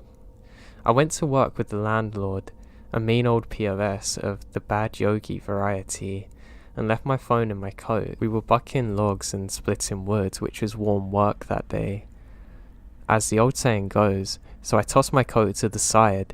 I don't hear my phone ring. When we're done splitting wood, he needed my help to drop off a car for his repair. He needed my help because he doesn't have friends and the place we're going was at some random rustic shop. Because he thought he could make the guy work for extra cheap. On the way back, I finally took a look at my phone, and there's one message you never ever want to see. A suicidal note. We got back to the mountain and I'm at a loss. My car had been sitting since the day I brought it over because the battery is dead. It had no gas in it because I forgot my wallet. The last time I drove it, to her and the car, the reliable one. So that's wherever she is and she won't answer my text messages. I try calling her relatives but no luck. So I mentioned the pre-attempt to the landlord and he cracks a joke that she's already gone before covering up with a very hollow, it's usually nothing. He says I can have a half gallon of gas from a gas can and he'll give me a jump, but that's it. I honestly don't care, because it was enough to get me moving. I'm in no mood for jokes. So I set out. Jumper K was in the passenger seat, $3 in my pocket for gas. Literally all I had at this point, because you don't work for rent if you're flush with cash. I white-knuckled it to town, praying with my soul that she's alright.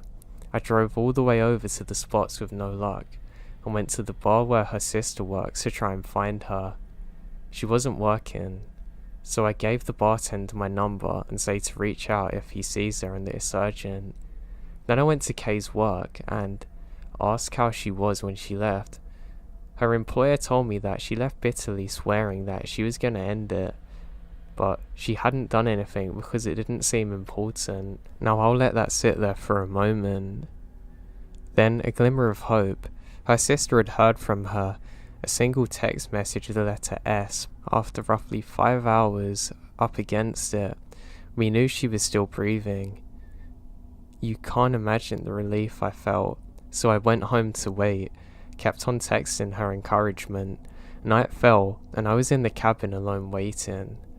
I'm a little bit of a poet, so I finally sent this poem. Sweet baby girl, out on your own. Who knows the way that you're going to be guided back home? We love you, we miss you.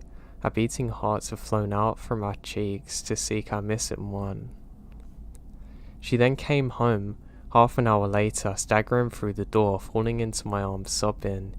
She said that she had stopped there 3 times on her way up to the mountain because she didn't have the strength to return. I asked her how she was and she said she felt heavy and cold, like she'd fallen down a dark hole. She said she couldn't find her way out, that she lost the light.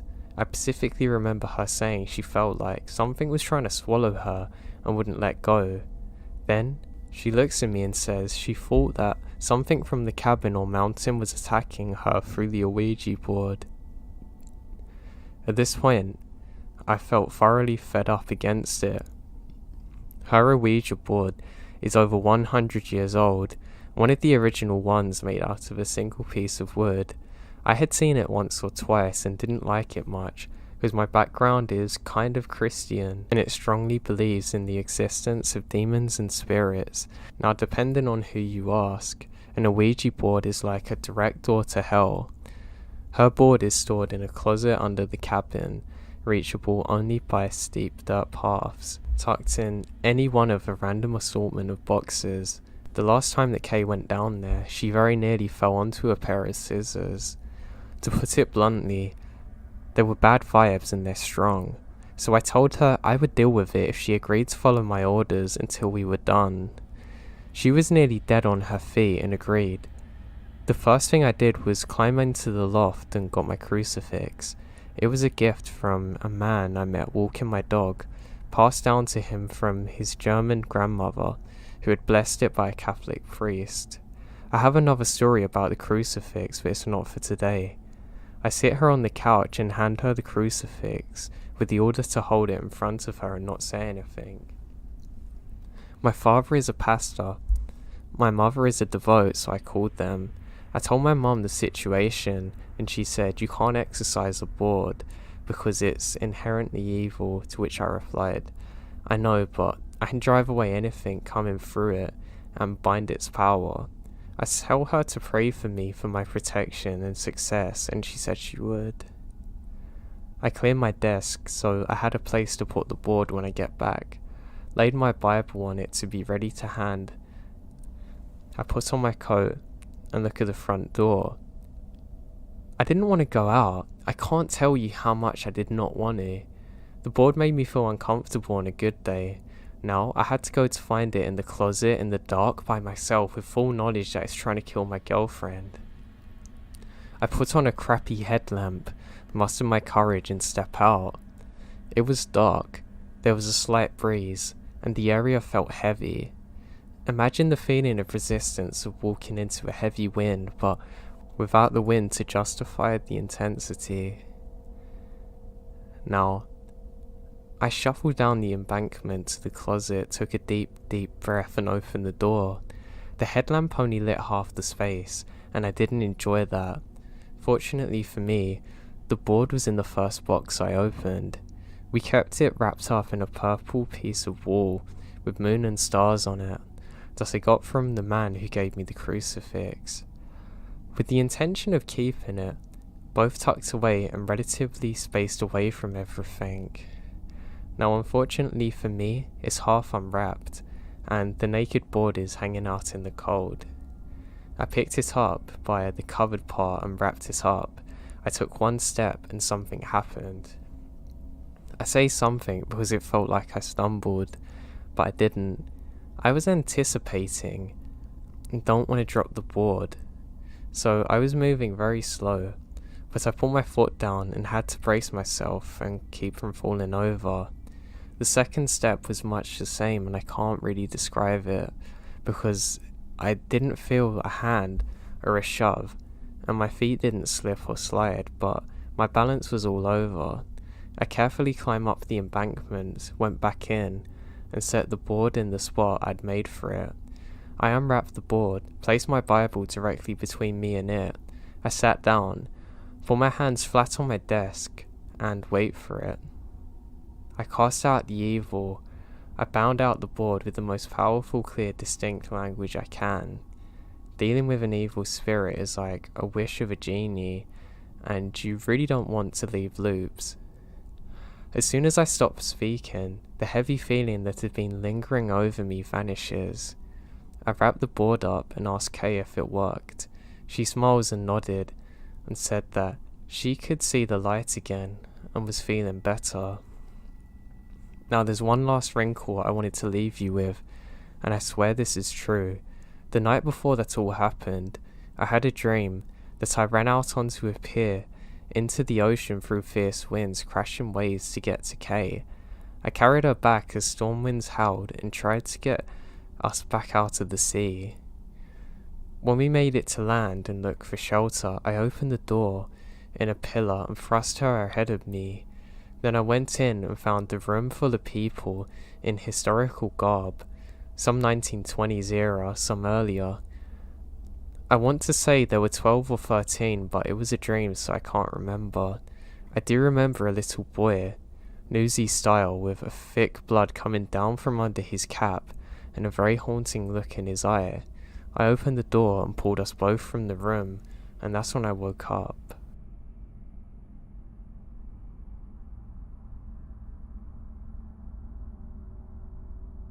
Here's how my mother tells it. It's 1979, when my mother was 15 or 16. A larger group of my extended family are gathered in my grandmother's house in rural Iowa, where most of them lived. They were there to discuss what was to be done with my recently deceased grandmother's house. You see, my great-grandmother hated the house, and so, in the final 6 months of her life, had built another house on the same plot of land, which I guess wasn't in accordance with the state's plot laws. As any logical thinker would do, they decided to ask my great-grandmother herself. A Ouija board in hand, the female members of the family walked out into the night to do their seance, which was just down the dirt road from where they were. The house was built in the mid-19th century, had 6 bedrooms, was huge from what I can gather. However, it doesn't have electricity, so they brought candles to light the space. About half of the women were there in attendance and are believers, with the other half being skeptics. This leads to some frustration with the asking of questions to the Ouija board. However, sometime in the night, the energy of the house totally changes. One of my aunts asks if Margaret was there, and they don't get a response from the board. Instead, a piece of tinsel on the doorway starts to swing as though it's a pendulum. It would be easy to say it was the wind or atmospheric pressure that could have accounted for the change. However, keep in mind it's a large house and the rooms surrounding the central living room acted as a wind block. It's also worthwhile to point out that the candles at this point flickered or went out. The movement continues with every question, back and forth like a pendulum. Finally, someone asked what was to be done with the house. The tinsel stopped moving altogether and began moving violently in the opposite direction. The tinsel stopped responding after that question, so they moved back to the Ouija board.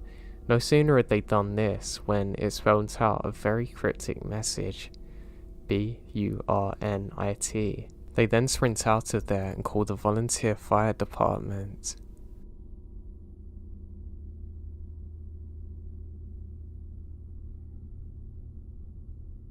About 7 years ago, my wife and I were on a road trip driving past a provincial park in NW, Ontario, after its official closure from the season, and decided to drop in and spend a few hours having a picnic lunch by a lake. The park was totally deserted with the ranger/check station closed, but the park gate opened, and unmanned we drive past and drove down the roads to the campgrounds a few miles in. She had to use the washroom, so I pull up to a group of outhouses that are there for the campers.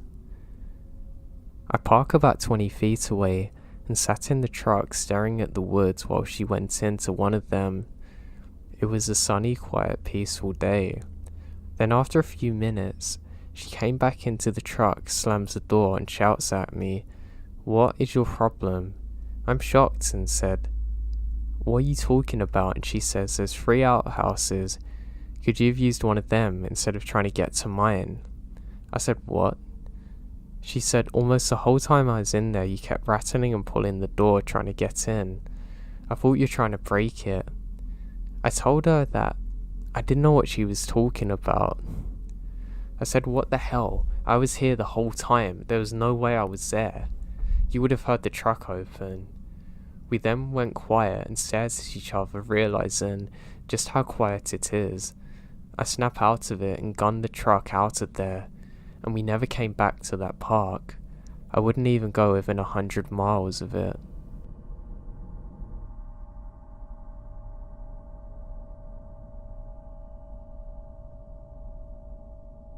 This happened 2 years ago, and since the anniversary just passed, I thought I should finally share my story. My fiance and I were on the second night of our 2-night camping trip at a popular campground about half an hour from where I lived. Now, we live in a predominantly white, conservative and racist area. That part is important, and my husband is black. On our first night, we keep hearing noises in the woods around us. The campsite right beside our one to the right is occupied, but the one to our left is not. The campsites are about 150 yards apart, and we had camped here in the exact same plot the year before. Needless to say, we were familiar with the area and the various kinds of animals that lived in the woods. The first night we heard shuffling around our tent. It was obvious something large had moved around. We brushed it off and assumed it was just a deer. Now back to the main event. On August 11, we spent the day at the battlefields, a town over, with my family. They'd all been invited to join us for the day, but my fiance, as a surprise for me, proposed to me. We stayed with my family into the evening, at about 6 PM, before heading back to our campsite. When we got back, things were really odd. Someone had obviously been in our tent. Our blankets were thrown around and clothes were on the floor, backpack being rearranged, but hey, We were stupid 19-year-olds and decided that since whoever had busted in hadn't taken anything, everything's fine. We set up a campfire and sat out until it's dark, roasting hot dogs and s'mores, smoking cigarettes and celebrating our engagement. Around 9:30 p.m, we put out the fire and decided to go into our tent for the night to celebrate a little more. Now, we immediately hear noises outside of the tent again, but this time we focus in. We heard clear footsteps at this point, a man whispering. We look at each other with our eyes wide. Someone was definitely walking around our tent. We were still and completely silent, just listening to the footsteps we heard whispering again. There's two men around there. As if we had the ability to read minds, my fiancé said I have to go to the bathroom, and I agreed. The bathroom was up the hill from our site. Most people who are in lower sites like ours drove their cars up to the bathroom. Now, here's the part where I get chills. We got up and were getting dressed, and my fiancé just turned on a light in our tent, put his blinder on when a man spoke directly in front of us saying, "What are you doing?" I can't even describe how malicious and menacing his voice sounds. It was clearly directed at us. He said it with a horrible tone. He was watching us through the tent. Again, because we're stupid, we decided to just go and run to the car. My fiancé grabbed his pocket knife and keys and stepped out of the tent. He pulled me with him and we ran like hell to the car. I heard footsteps running behind us, and then turning and running up to another campsite. At the bathroom, we talk over our options. We talk about sleeping in the car or driving to another town. Then, we have another idea. We drive back down to our campsite and begin packing up everything to the car. It was around midnight. We moved faster than I think either of us actually could be able to. Wrapping up the tent with our belongings still in it, grabbing our folding chairs. We were all packed in 5 minutes and hopped into the car to leave. I jumped out at the end of the drive and grabbed our nameplate. As we pulled out of the campsite, I realised we can finally see the assailants. Stalking through the woods onto our campsite were tall white men. I realised they were the same men that had been driving past the campsite the whole time, just glaring at us, muttering. One was wearing camo hunting gear, the other had a Confederate flag tank top, both carrying hunting knives. They have them in a way that they're ready to attack. They turned when they saw our car, and one started to make chase until the other stopped him. I made eye contact with the man in camo, and he smiles the most terrifying smile I've ever seen in my life.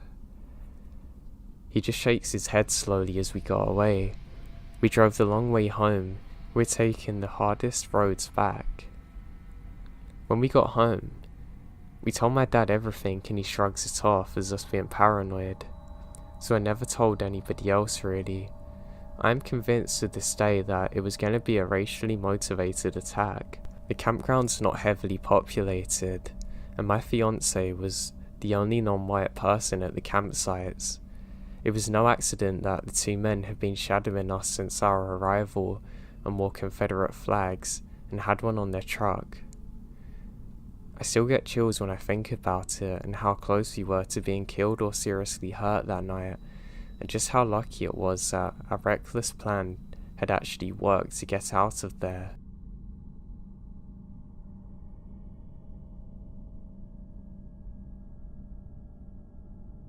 This was truly the scariest, most horrible thing that's ever happened to me. I've never been so petrified in my life. To this day, I don't know who this man was or what he was trying to do, or if he's still where I saw him. I'm sorry for how long the geographical description is. I just want everyone to understand how truly secluded I was when this happened, how badly it could have ended if it weren't for my parents. So I was back for the summer for the first time after starting university. Our home was, or still is, just outside of a small town with forest all around. There's also a small lake by it, which was diverged from a river that ran from miles through the forest and ran into a few streams east of the lake. Near my home, there was a small grassy path which led to the river following a stream. It was a long walk, but one I used to go on often as a child. I knew the forest there well. I knew where I could cut through the dense trees to make the stream. The walk I would go on always led me off the path which turns northwest slowly, so away from the stream, and then took a sharp turn west after a few miles, at which point the stream was hidden quite deep into the forest. I'd continue to walk north and follow the stream through the forest to get to the river, then follow the river west to get to the lake. It's easy to get lost in this forest because the terrain isn't just a slope down to the water, it goes up and down, and you end up completely surrounded by trees. I'd spent many days wandering around there alone or with my dad over the span of 18 years. I never saw anybody else there. I went there twice that summer, both times alone-ish. The first time I left in the morning, I walked along the path from the stream to the sharp bend, then cutting into the forest. I reached the stream after an hour or so. As I was running my hands through the water, I heard a bell from far away, coming from the north. Something was making a bell ring frequently and periodically, which I found strange. I listened well, wondering if it was a lost dog or something, and start moving towards the sound. I bloody know I'd be the first person to die, but I was heading north anyway, so what the hell. I realised it could have been an animal. I could tell the bell was heavy. I don't think it's an animal now, because it's so clear that it's not on a collar. I kept moving, and the bell was moving away from me. It then completely stops. The stream wasn't big enough or strong enough to carry a bell. That could have been enclosed in a tin or something. The river was too fast still. I thought of everything, but nothing could explain the sound apart from one obvious thing, which I just didn't feel comfortable with for some reason. I knew it had to be a person. I stopped thinking about it and just walked on normally. Until I found a badger. One that was dead. It was laying weirdly, and it wasn't as though an animal had attacked it. The smell was really bad too. Now the sound of the bell had been following the stream, so had I, and the badger was put there. Maybe it even died there. It was really weird. Now nothing else happens that day. Now 1 week later, I went back for the second time that summer and last time ever. I left home at around 6 PM. I made it to the stream, then walk into the river. It's an hour, and then decide to go back the way I came because it's getting late and it was raining heavily. The sun set around 9 PM. I was walking as fast as I could. The sound of the rain and the trees seemed surreal and loud. I knew that somewhat trotting with my head down for a while through the clearest and most open parts of the forest might not have been the best idea when I bumped into something quite heavy. The smell was horrible, and there's another badger. It's just not natural how it's been placed there from a tree. It looks like it's a load of blocks put together. I gagged. As I walked into it, fluid fell on me. It was repulsive. At first I just stared at it, gobsmacked. What animal could do this? I was soaked in rain, and my senses are overwhelmed yet confused. It felt like a bucket of ice water had been thrown over me when I realised that I walked the same way to get to the river, so someone had put it up there after I passed it, knowing I'd see it. So, someone was watching me, running around the forest where the faint sounds of branches are breaking around me, and they're not animals. I look around and start my run. I was half running, half walking away from the stream back towards the path for a while when I heard the bell again. I proceeded to call my dad while running. I told him to meet me on the path where it sharply turns west. It was the closest part of the path to me, to go as fast as he could, and that someone's in the forest. I can't explain the feeling I had. It was like I just shut out my intense stomach feeling. I literally felt the hairs on my neck raise despite it being wet. It was dark. I jog as fast as I can. I'm panicking because the path is far away and I do not feel safe. It was still raining. Every single sound is muffled. I felt like everything was further away than ever before. The bell went on for longer than last time, on and off. I felt like it was surrounding me at one point.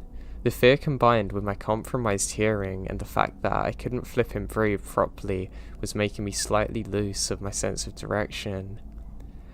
I was automatically heading southwest, but I was really sure that I might not be going the right way.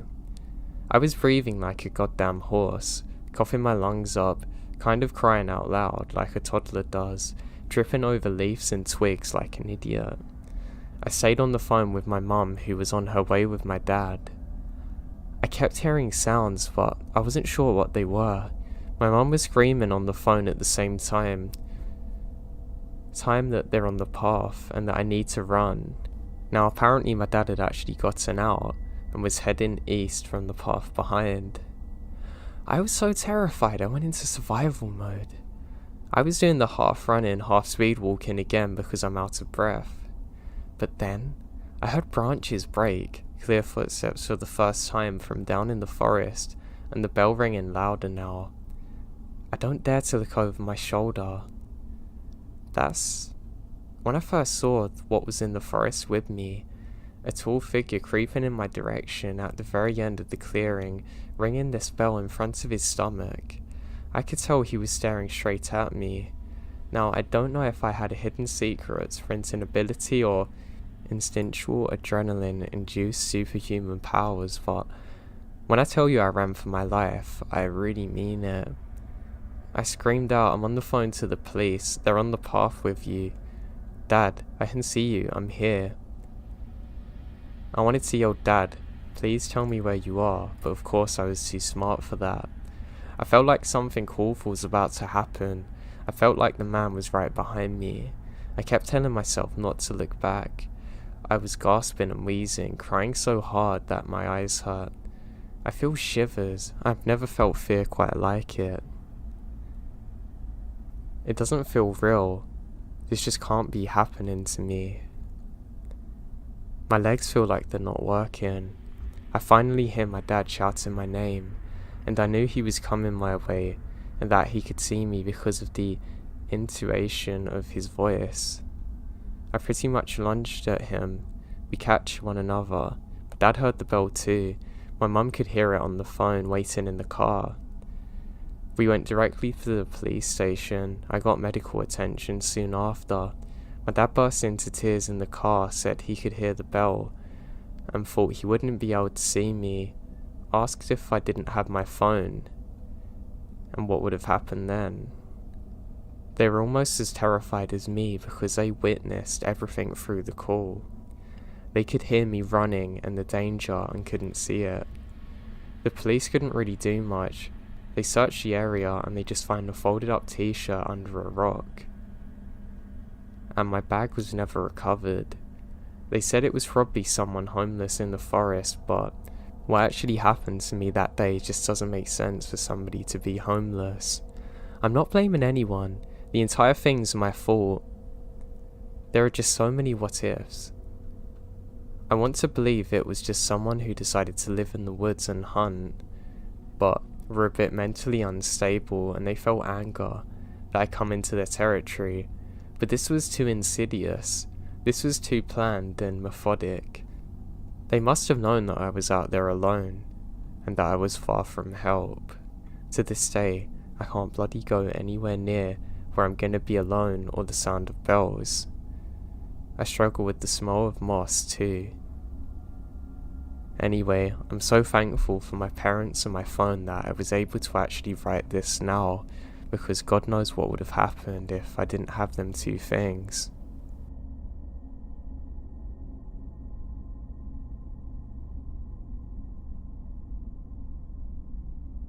This story took place over 30 years ago and is from my childhood. Now, I didn't live too far away from some fields and a forest, and I would often go there just to have some nice fresh air and to get away from everything. This all changed one day, however. It wasn't a product of my own complacency, more so randomness that I'm going to get into. Now I set off on this day like all my others, happy and at a nice comfortable walk-in pace.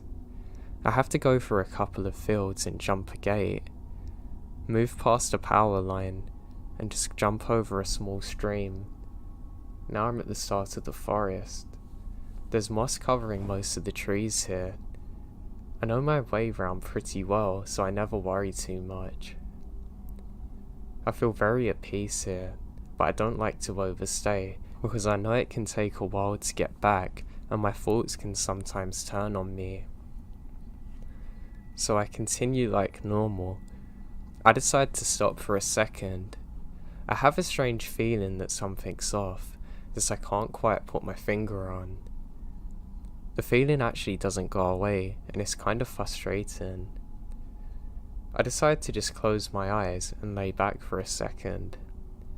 That turns into a 10-minute nap. I check my watch. I think, wow, it's been 3 hours, but I look again, it's only been 10 minutes. As I open my eyes, I get a little confused and readjust to my surroundings. I know I'm still in the same spot because my bag's there, but there are rocks that have perfectly been arranged in a circle around me, along with a big X next to my bag. I know for a fact that I haven't done this in my sleep. I call out for anyone, and suddenly, I hear a strange tapping on a tree further in the distance. I don't bother sticking around to investigate. I grab my bag and begin to sprint back as fast as I possibly can. I never went back to that forest, and I never told anyone about my experience until now. I still have no idea what the hell that was or what it could have meant. I still get nightmares sometimes just thinking about it. Even now, I'm starting to feel paranoid and feeling my palms sweat just typing this.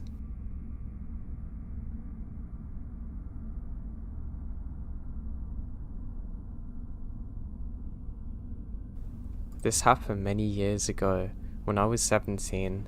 I'm now a 30-year-old male for context.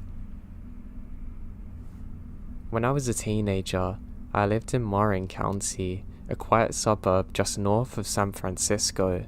However, most of my buddies lived in San Francisco, and most nights I could be found riding my bike around from and across Golden Gate Bridge. I really enjoyed long bicycle rides at night. I'd often be high as a kite, iPod on my favourite playlist, passing by weirdos and street urchins, admiring the desolate beauty of the bay. One of my favourite places to ride my bike was through Poseido. Poseido is the last neighbourhood you pass in San Francisco before making your way onto the Golden Gate Bridge. It's famous for its old and beautiful military housing. There's also enormous eucalyptus trees and forestry.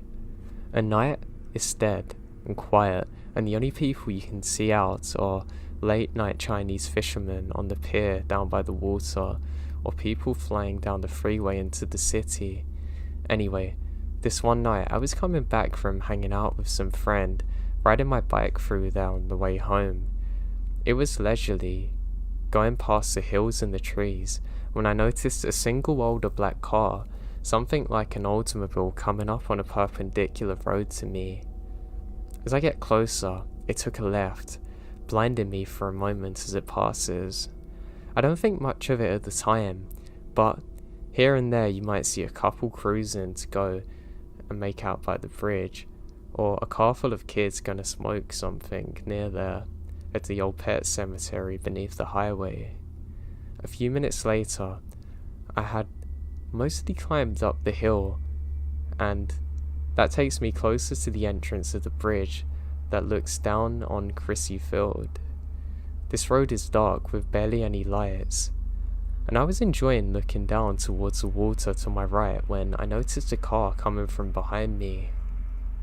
I looked behind me and saw the same old black Oldsmobile, maybe 20 yards behind me with its lights off, driving very strangely at a crawl speed. I tried to wave past them, but the car just keeps on strolling slowly behind me. It was too dark to see who might be driving, The fact that the car had its lights off almost immediately struck me as a red flag, as well as the fact that it was deliberately tailgating me. I gave it a few more yards and tried to wave it past, but nothing. I'm now spooked. I took a sharp left on my bicycle and began bombing down the hill in the opposite way. This route would take me back deeper into a more secluded wooded area by the cemetery and air hangars. For a moment, I felt relieved until I heard a screeching of car wheels and glanced behind me to see the Oldsmobile with its lights off now passing behind the trees coming down the same hill as me. Now the Oldsmobile would have had to have made an extremely unusual U-turn, especially considering how narrow the roads are. Terrified now, I began pedaling faster away from the Oldsmobile, but as I pick up pace, so does the Oldsmobile. Using all my strength, I go as quick as I can up a hill, through some trees, jumping off the bike. I now run to find a bush to hide in. Hanging off the side of the hill, hidden in ivy, I was just below the road. I look up, but couldn't see anything. I suddenly hear the car pass and wait a few minutes before I heard it slowly approaching, no indication from headlights, and then pass by again and again for nearly 20 minutes or so, and I'm terrified hiding in the bush. Finally, I mustered the courage to get back on my bicycle, riding as fast as I possibly can back to the bridge. In the darkness, listening to myself pant. It felt like forever, but finally, I can see the glaring lights of the Golden Gate Bridge. But then again, I heard the car. I look behind me to see it. I smash through and make it to the parking lot.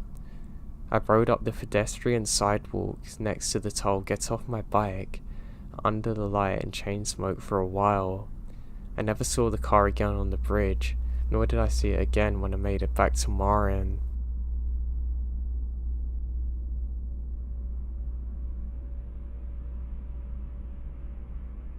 Back when I was younger, I used to enjoy going for walks through a forested area to go and see my friend.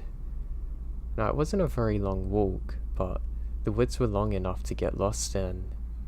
I had my good friend. I would always go and see him, and we'd always hang out. Never in the forest per se, but we always passed through it to get to things we wanted to do, and this day was no different. I've already met up with my friend now, and we're just going through a pass. As we do so, we notice an overwhelming smell of smoke. This is weird because we've never really smelt it like this before. We think maybe a building's on fire near us. We end up sitting down and talking for a while. We know we're going to be too early for the film we're going to watch, so we decide just to hunker down. Within about 10 minutes, we realise that visibility's dropped and the smell of smoke is truly overwhelming. We get up and realise that there's actually a fire only a few meters away from us. We look around and panic sets in as we realise that about half of the forest is actually on fire and we're trapped. We both let out screams as we realise what's happening, and due to parts of the burnt forest we can't actually figure out which way we need to go to get out. I tell my friend to cover his face with his shirt and just follow me. There's only one way we can get out, down a small stream, and I know roughly where it should be. It's now getting very hot around us and I can hear fire engines in the distance. We end up making it to the stream and we literally have to jump in because there's fire on both sides of us.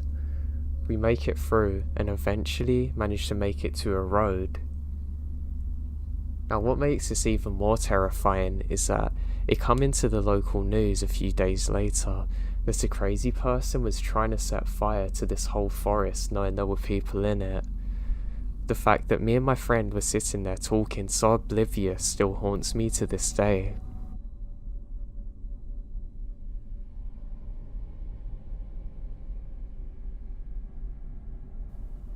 When I was younger, every year for Christmas, I would drive upstate to my aunt's house along a stretch of highway. I can't for the life of me remember the road. All I know is that it runs near Aachen, New York at some point. It's mostly a drive through rural areas with little to no towns nearby. So it's the dead of night, and my groggy self has gotten off a long shift and had to drag myself to my aunt's house since my extended family was expecting me the following morning. Near halfway through the drive, I realise I'm very low on gas. It annoys me. My brother told me he filled it up, but he hasn't. I saw an archaic looking sign for a gas station off the next road. It wasn't an official road sign, literally a pole with a slab of metal attached with gas off the next exit or something. That seemed a little sketchy, but people do the same thing with fruit stands on the highway, so whatever. I pull off of the next exit on some dilapidated country road through dense woods. The whole thing was creepy and surreal. I kept expecting Leatherface to come running at me. Eventually I come to the gas station and realise quickly that it's not been open for years. It was all rusted, and the convenience store roof is caving in. The gas pumps had all been taken out as well. I pull over next to it and check my gauge. I would probably only make it another half mile before running out, so I called AAA, and they said they're gonna send a truck. Now the waiting game. I left my engine on because of the headlights, and it's pitch black, and my paranoid self didn't want to be sitting next to an abandoned gas station in the dark for what felt like forever. So most of the wait is actually uneventful, until I sense movement around the side of the old store where my lights are pointed. I look up and didn't see anything more, so I look back down at my phone. Then, over the sound of the night, I hear someone yell, "Hey buddy, come here," in a demanding tone. I look up, and there's a guy standing by the old store staring down at me, illuminated by my headlights. He looks like a run-of-the-mill homeless guy. I was spooked and figured that he must have been squatting there watching me. I say, "Yeah, what's up? You got any change?" "Nah, sorry man." I look up at him, and he has this vacant expression. Then I see more movement. There are heads, about 20 or so, peeking around the trees beyond the man I'm talking to. I can't see them clearly, but there are definitely people there. Literally just heads, staring in the direction from around the trees. I then see another guy beginning to walk from around the gas station, so I peel off. I get as far away from that place as I can, and update the AAA on my location. The driver came back over and filled me up. I didn't say anything, but he left, and I want to call the cops. I called the nearest sheriff department. When I get to my aunt's house, they called me back and said they're all gone, but they found a lot of different signs that people have been living there. The whole situation freaks me out, but frankly, I consider myself lucky to be able to even tell this story, knowing that nothing happened to me.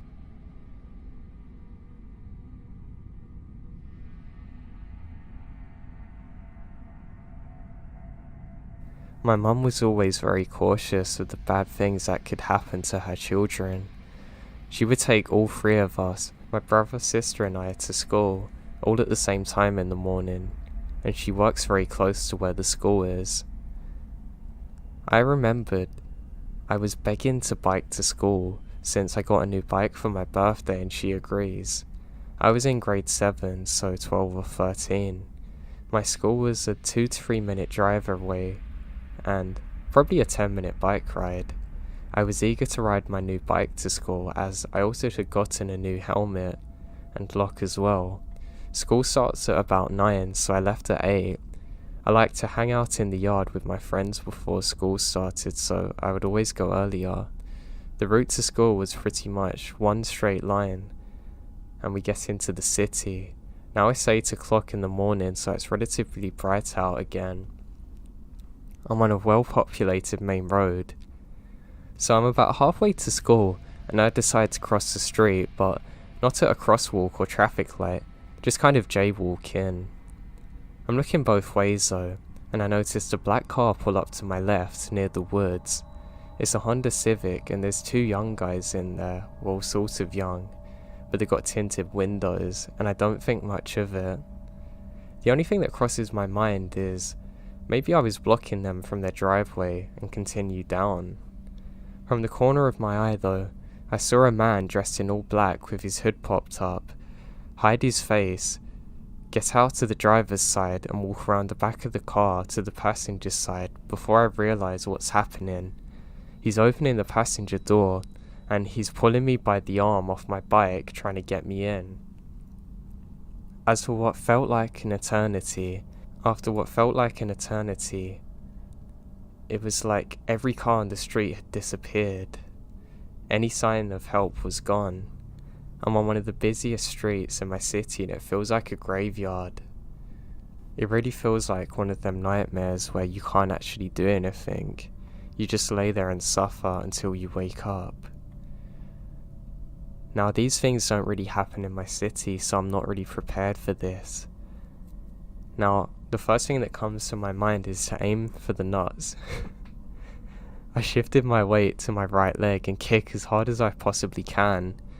Landing one kick, I actually hurt my ankle, so I can't imagine how it felt receiving that.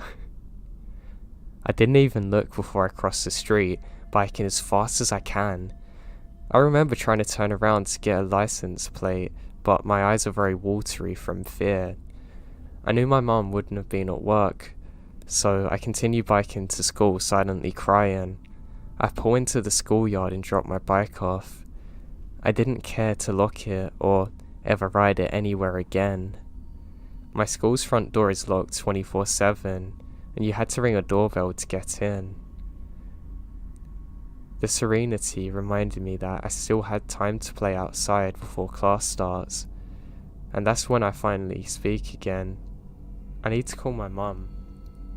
I scream and the door opens instantly. I explain what happened to the secretary, then the principal, and my mum and the police. Now, a business across the street had some surveillance footage, but you can only see the bottom 6 inches of the guy's car pulling up, so that was no use. Apparently, the same guy with the same description went on an attempt to kidnap 3 other girls but never got caught.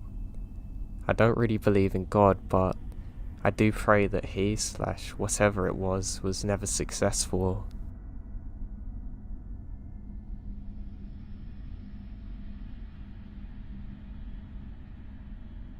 Now I'm new to Reddit, but this is my experience.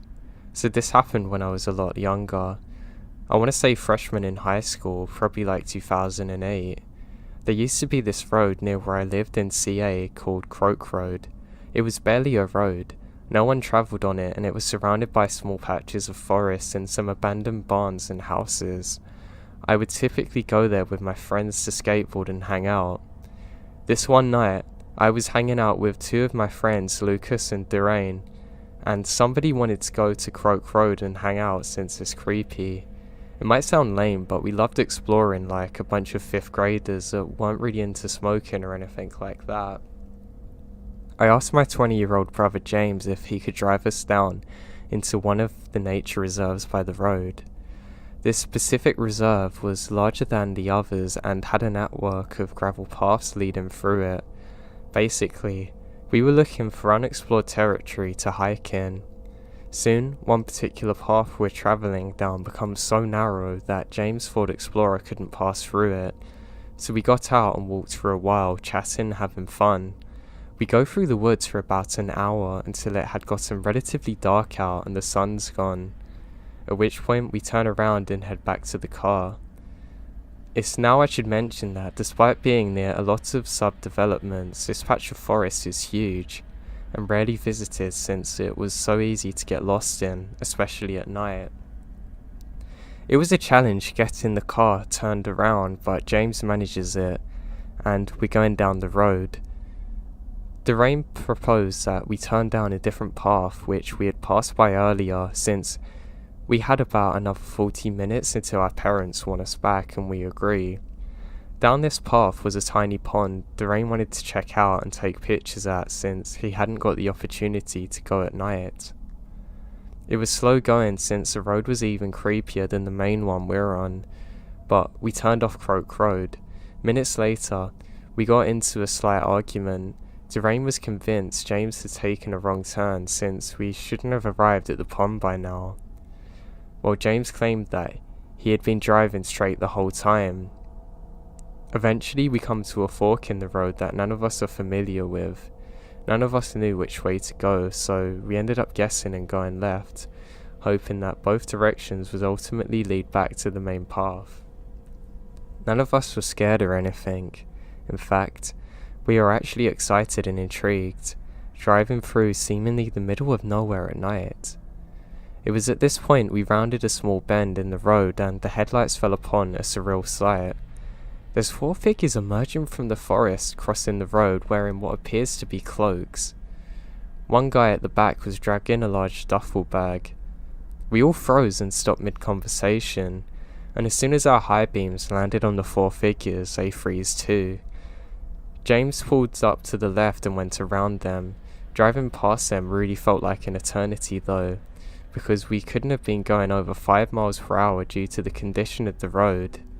Sitting in the passenger seat, I could see them inches behind my window, and they're indeed wearing black robes. I didn't get a good look at the bag, but judging by the way the guy was, something heavy is inside the bag. None of us said a word until the road straightened out, and we're far past those guys. At which point, James mutters, "What the hell was that?" We continued down the road in silence and I heard Lucas say, "Wow, they're coming back." I twisted around in my chair to see Lucas pointing out the back window. I could barely see anything, but about 100 yards away we saw the beams of 4 flashlights shaking erratically. The guys were without a doubt running after us, all of them screaming. We start to tell James to step on it. The car bounces and shakes uncontrollably as we flew over beams and potholes. Thank God we did manage to get back to the main path. James gunned it down the path until we're popped off by Croak Road and we get the hell out of there. This is the weirdest thing though. The creepiest thing that I realise is none of them had a vehicle, so they must have been about 50 miles away from anything and they were just out there in the woods with that body thing in the bag. We ended up calling the cops, but they can't find anything. I never told my parents about it until writing this. I haven't really shared it with anyone. It's very important you report suspicious people. I still wish to hell to know how they got there, where they were going and what was in the bag.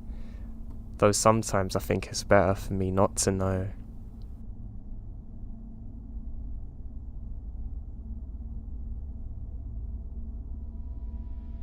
Hey folks, I'm kind of new to this, but this happened just after I went to a Christmas Eve party when everyone goes home and I decide to stay because my cousin and I were watching a movie. My uncle, who used to walk his dogs in the woods next to a park, went off to take them out. Before this, my aunt told him don't do that because it's too dark out there and around 5 AM. He didn't care. He went off anyway. My aunt was still worried, so I went along with him. Once we're actually there, nothing wrong really seems to happen. My uncle and his dogs are just relaxing, and I don't really pay much attention to the surroundings when suddenly the dogs go still. This wasn't strange. They always do this and stare and bark at animals, but this time it was different. When the dogs got still, my uncle and I noticed that something was wrong. The dog wasn't angry or anything, just kind of nervous and anxious or afraid.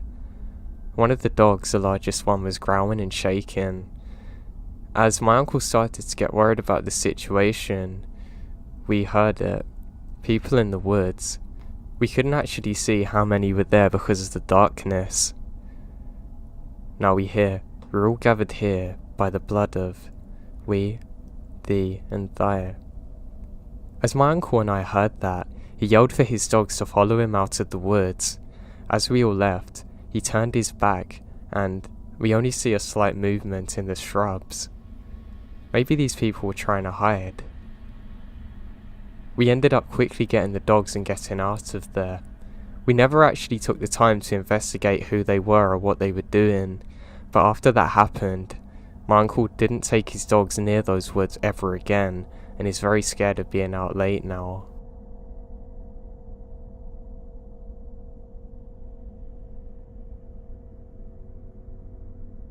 When I was 7 years old, my father took my older brother and I to a cabin in the middle of nowhere as a vacation. We also took our cat with us. Everyone has their own room. I had the room furthest from the other two, positioned right next to where the wood starts. There was a window right next to my bed, and on the right side, and there was a tree right next to it that I remembered getting to climb in the previous day without success. The bedrooms were on the second floor, by the way, and the window didn't have any curtains or blinds to cover it. Now one night, I remembered feeling homesick and unable to sleep. The cats are laying on the bed with me. I was reading comic books at around 2 AM when I heard tapping on my window. I assume it's a branch tapping on the window because it's windy, but I hear whispers now. I remember just freezing in my fear, feeling like a bunch of ice water's being poured on me. I could hear whoever it was tapping saying, "Let me in," and my name, "It's cold out here." I just want to cuddle. I was paralyzed by fear. I just lay there, facing away from the window, terrified close to tears. I've honestly never had anything like this before. I was so paralyzed by fear that I just faced away from the window. I knew it wasn't my father. He kept saying that, but it's a lie and it's my imagination. I grabbed my cat, feeling safer with him, my only defense. I couldn't believe this guy had the nerve to call himself my dad. I didn't know who he was or what he wanted. I hear a screeching sound now, like somebody's got a pocket knife against glass. Now the grin disappears on his face and he just looks like he's horrified and absolutely full of rage. At that moment, my father come barreling into my room with his hunting rifle, and as you can imagine, seeing this made him panic and sort of drop backwards. My father just looked at me to make sure I was alright, just as my brother came running in. He wants to catch him, but unfortunately he got away. To this day, I don't think they ever caught the guy. I remember my father filing a police report. Sadly, they never actually found this guy, and he might still be out there to this day. I'm somebody who loves to go camping and into the great outdoors.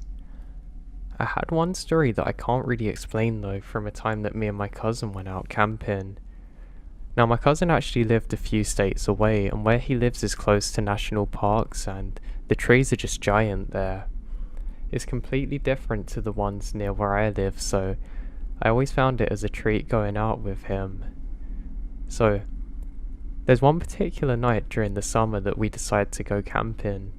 I'm actually really excited about this trip because I haven't been out for a while and I wanted this experience to be more special, so I actually took a few days off of work so I could attend. My cousin was much the same and had actually taken time off so we could go out camping together. Now he's a kind of outdoors guy who could just survive out there on his own with nothing but his bare hands. I would say I was relatively similar to this, but not exactly the same. You could have sent me out there with a lot of things and I might still struggle. But anyway, I love to be out there. We're planning on spending 3 days out there in the woods. My friend had actually let me borrow his car too so I could get more equipment there. So I head over to my cousin's and we head out at around 7 or 8 PM. We wanted to make sure there was enough light so we could still get set up and everything and find a good spot. We ended up finding the perfect one close to a lake. We do some fishing there and start a campfire going. It's still daytime and we decide to collect as much wood as possible for this. While we're doing so, I always mention to my brother how beautiful it is outside in the outdoors and how I just feel really peaceful not being at work here. I think it's important too to take breaks from things, and there's no better way than being outside to achieve this.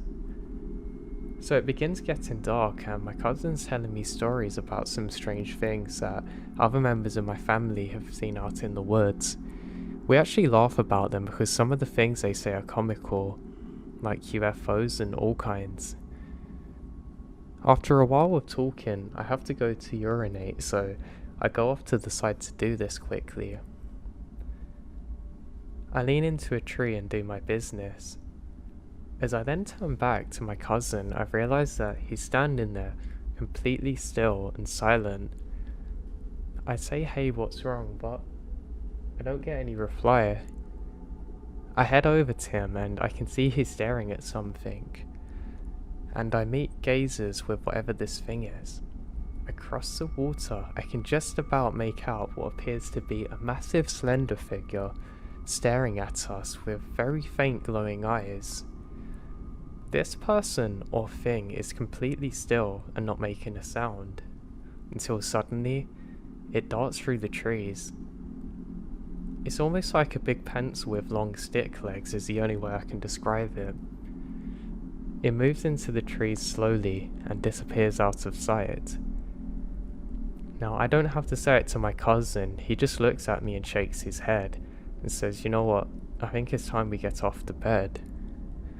Now, a lot of you are probably wondering why we didn't just go home, but we were tired and presumed that maybe it was something normal.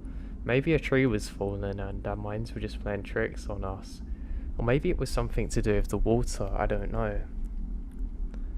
So eventually we're both trying to fall asleep. I can't for the life of me. I actually have my gun with me, and so does my cousin. We're both trying to play off like we're not scared, but to be honest, we're absolutely terrified. I mean, how could you not be? Whatever that thing is that we both saw, well, there you go, we both saw it, and it's way bigger than either of us are. Not like we're small either. Anyway, I eventually get so tired of standing on watch that I end up falling asleep, until I'm woken by a psst sound and a nudge in my side. It's my cousin, and I know it's serious. I look over and he's pointing his rifle out of the tent. He says, "We've got to move." I say, "What? Why?" He says, "Look." As I look out the tent, I can see 3 or 4 of these things all moving off to the side of the lake. Now, the lake's very big, but if you're on the left side where these things are, you can get to us pretty quickly. Whatever these things or people are moving very slowly, almost in sync with each other, far too tall to be normal people. I can't see any glowing eyes, but something about this is just horrifying. We don't know exactly what's happening, but we know it's time to leave and get out of here. We quickly gathered up our stuff. My cousin always pointed the rifle in their direction, just telling me to hurry up. We load everything into the car, hit the ignition, nothing. It's dead. God, I don't believe this crap. Come on, I say as I hit the car. I tried to get it to start for about 2 minutes straight, and my cousin says, "For God's sake, please get on with it." We now realise that we can't actually start the car. My cousin says, "Just follow me and trust me." I realise now that these things are very close. My heart is beating through my eardrums. I can barely make out a word that my cousin's saying to me. I say, "But come on, what about the car?" He says, "There's no time, we have to move." We quickly head off in a direction that I can't really see well. There's some light coming from the lake reflection off the moon, but I can't really see what I'm doing. Especially because I was trying to get the car going with a flashlight.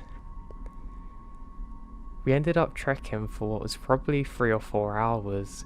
We were actually doing so for so long that the sun's starting to come up now. Not once did we bother trying to look behind us. We knew the pace of these things wasn't very quick, so we could probably escape, but we didn't know how many of these things were actually out there in the woods. Eventually we make it back to civilization, and my cousin actually called one of his friends to come pick us up, and we would head back for the car the following day.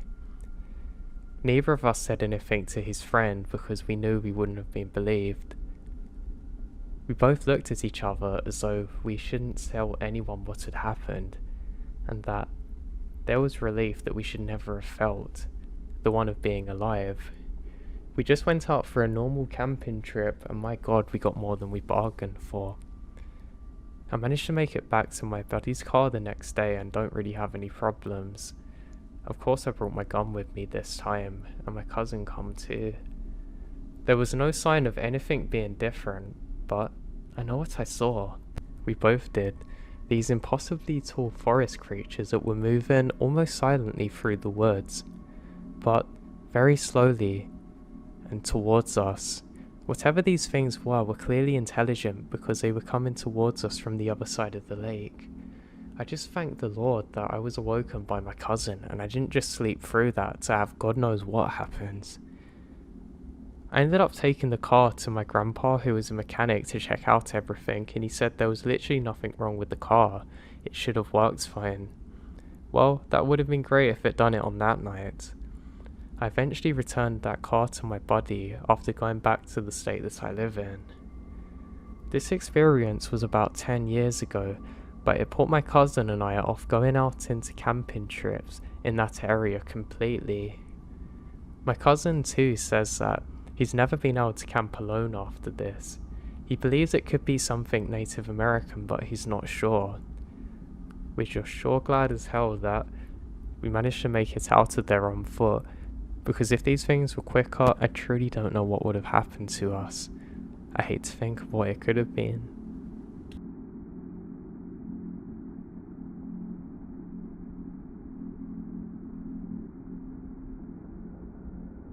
I had recently moved into a wooded area. I was there with my wife and actually enjoyed it a lot at first.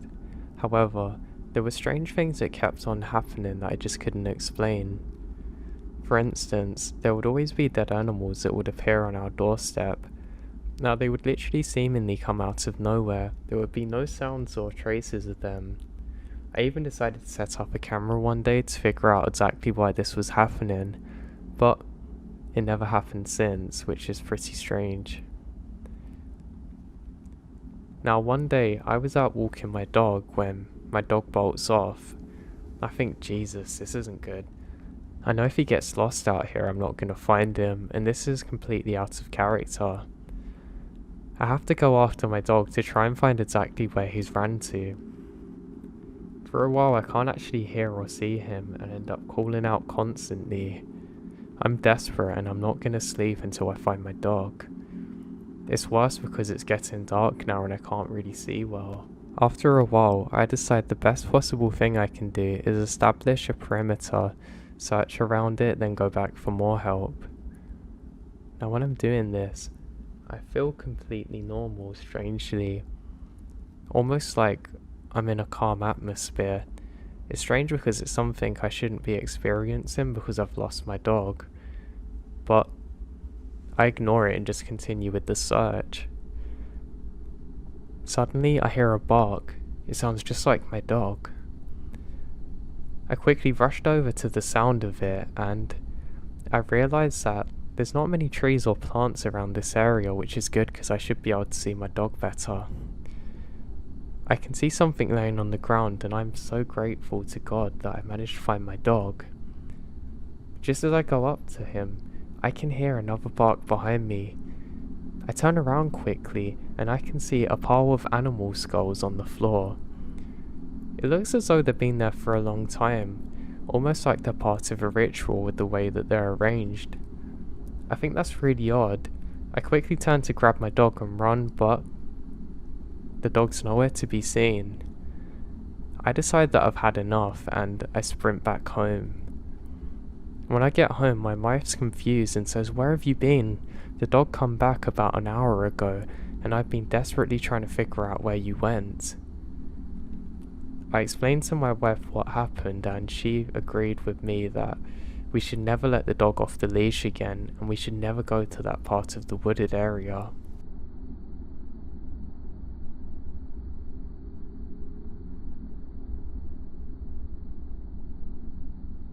Now when I was younger, I used to be interested in finding naturally occurring radioactive things outside.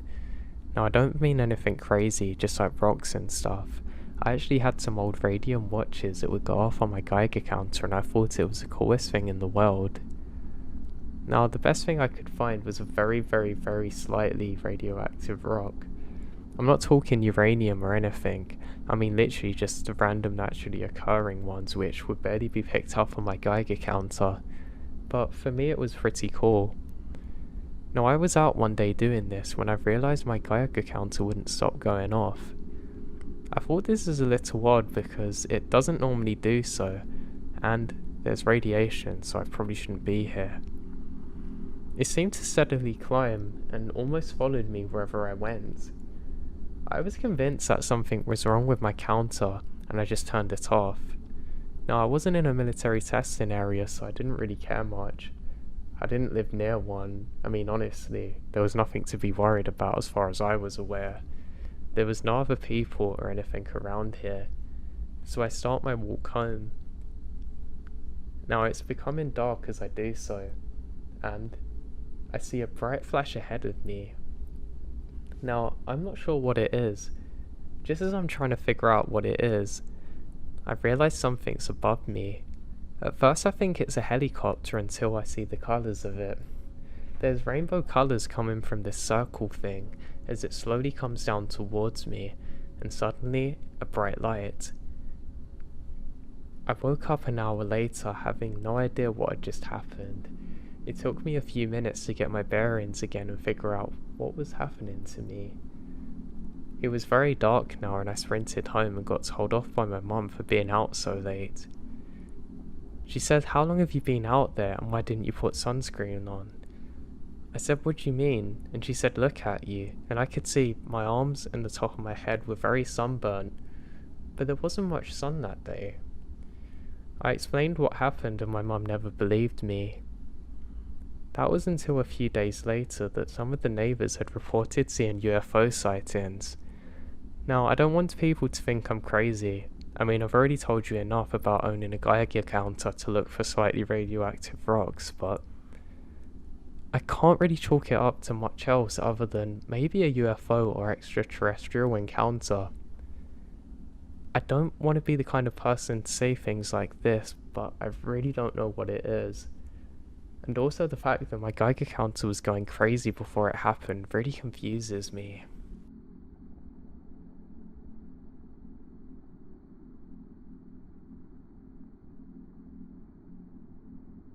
As I mentioned before, my family has some land in a remote-ish mountain just outside of Eureka. I come down here a few times each year, and haven't ever really experienced anything too out of the ordinary, but last night was different, to say the least. I didn't know this would happen, but apparently the area is pretty popular for UFO sightings.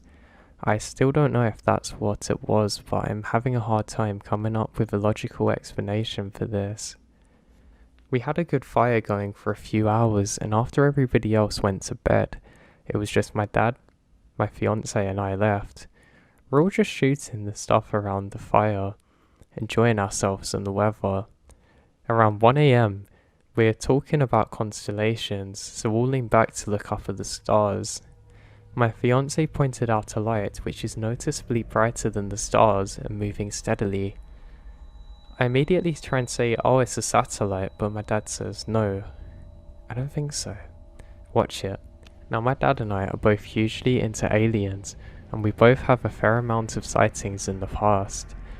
I focus closer on the light and realise it's not gliding across the sky now. It was zigzagging back and forth, moving east. The three of us watched it and explained how weird it is when suddenly it veered in an arc towards the southern mountain. I keep saying to myself, is this really happening? And the light just stops. It just hovers above the mountain for at least 5 minutes. At this point we're all saying it's not a satellite, with the occasional comments about how wild it is. The light started to shift to the right again until it was behind a tree and we lose sight of it. We went back to the normal campfire shenanigans for a couple of minutes, and my fiance decides to get some drinks. As soon as we get up, the entire sky lit up almost painfully brightly with a white flash, like lightning on steroids. There was a crystal clear night, but it shouldn't have been like this. We couldn't even see one little wispy cloud. It could not have been lightning. My dad and I are the only ones who saw it, as most people are asleep now. There wasn't a single sound as it happened, no boom or rumble, but the entire mountain went dead silent for a few minutes afterwards. It was so eerie. It's like time paused momentarily for us.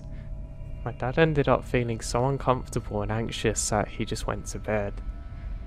The two of us stayed up for a while after that, but we don't see any more lights or flashes, but I have a heavy sense of unease for the rest of the night.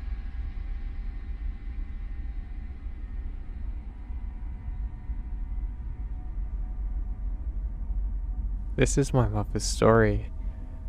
She got out of the car during a long drive through the woods into a clearing.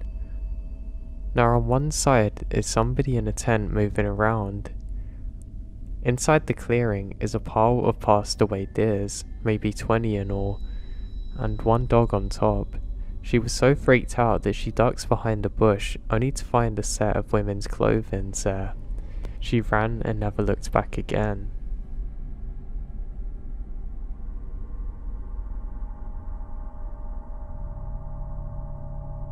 Now I'd worked in the scouts for a while, so was used to being outside and used to the kids playing tricks on me. We were attending one particular camp where we were actually a bit further away from where we would normally stay. The guide decided camping would be a good idea and I was actually really up for it. I remembered how all of the kids kept bugging me about some strange millipede they'd seen that was bigger than a snake under a big rock that I should check out. I just told them to stop playing tricks on me and I know I'm going to get there and it will be nothing, or they're going to try and make me jump. However, after the 5th request I decide to check it out. I say to my other guide buddy, just wait here, and he laughs at me. I walk over to where the kids are saying about this supposed giant creature and I laugh because I can't see anything. I say, hey, I can see you behind that tree too, but mid-sentence I stop. I kid you not, I must have seen a 4 feet long millipede stuck onto the back of a tree. It was massive. It must have been about a foot wide. It was almost like a prehistoric one. I quickly screamed at the kids to get out of there, and we all run back to safety. Now, nothing like this should be out there. Nothing like this exists, but I saw it. The kids saw it too. And the other guide looked terrified when I said what we had saw. We decided to quickly cut the trip short and get back to safety, and to this day I still have no idea what I'd seen. Maybe there was a prehistoric creature still alive that we don't know about that survived the meteor or something. I don't know. I'm just glad I didn't see it for too long, and I didn't have to find out another way like it crawling up me.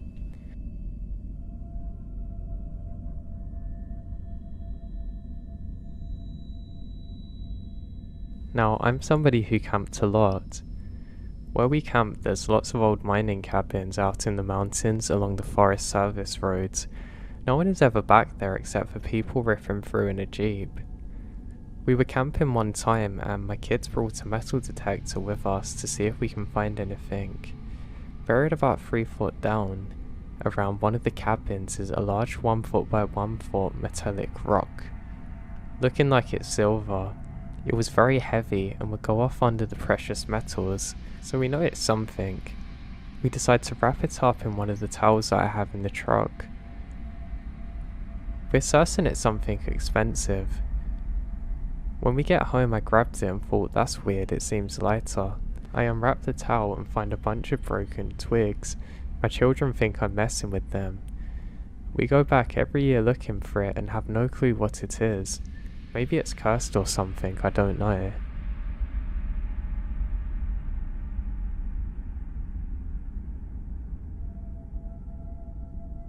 When I was little, we lived on the outskirts of Jackson, Ohio, out in the way middle of nowhere woods. My older brother would sometimes have to take me out when they wanted to go exploring, so my mum could also get some free time. We were going pretty far back one day following a dry creek bed when we come across a deep hole in the middle of the creek, literally a sinkhole. My brothers were joking about me having to go in when we hear a big tree about 1,000 feet off fall. And then another after that. We freaked out assuming Bigfoot was chasing us or an axe murderer. Now the memory of being in the woods has actually stuck with me. Kind of like what the hell. So, one time my friends and I were playing in the woods like usual, climbing a steep hillside that led up to a path we often used. At the bottom of the hillside was a rocky creek bed. The climb was anywhere from a 70 to 90-degree angle, and the roots are made of clay, and at a height of 150 feet or more. So, anyway, we're climbing this thing like we usually do, and while nearly at the top, I lose my balance and start falling back, at which point I have a firm hand that helps me back. Once I make it to the top, I go to thank whoever was there, but both of my friends look at me like I'm crazy, saying neither of them actually did anything. It's by far one of the weirdest experiences of my life.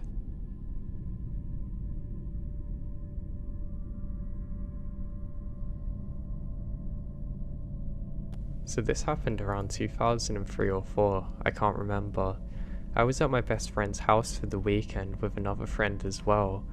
Now my friend lived pretty far downtown from a country road in the woods in East Texas. You had to turn off a farm road and go down a dirt road into the woods for a couple of miles to get to his driveway, also just dirt.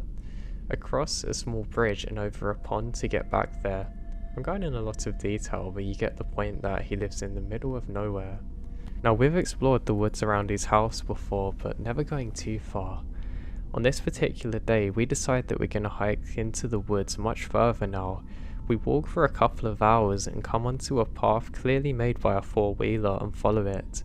At the end of the path, there's a clearing that we follow. It goes into the woods and there's a cabin. The cabin was a couple of feet off the ground and supported by blocks and had a wooden front deck. We decide to check it out because we're being silly. The windows are all barred and the door is locked. It gets weirder. The cabin was surrounded by playground equipment. Old playground equipment like from the 30s or 50s. We then walk behind the cabin and the three of us get scared. There are several dirt mounds and shovels around it. Almost like graves, but we don't know for sure. We decide at this point that we should leave. It gets weirder though. A few years later, when we're all 16, we come up to a conversation point where we decide we need to go back again. This time bringing my buddy's .22 rifle just in case. We eventually did find the path again and follow it, but this time, when we get closer we can hear people. And everything about the cabin looks the same as before, but there's 4 grown men there with 2 four-wheelers, standing there talking. They clearly can't see us and I'm thankful for that. We're actually a couple of 100 feet away from them and watch for maybe 30 seconds before one of them shouts at us, getting onto the four-wheeler. We ran as fast as we possibly could and ran until we can't hear him anymore. After that we never went back, and my friend moved to a closer town that year. It still gets brought up in conversations and all of us feel sick thinking of it.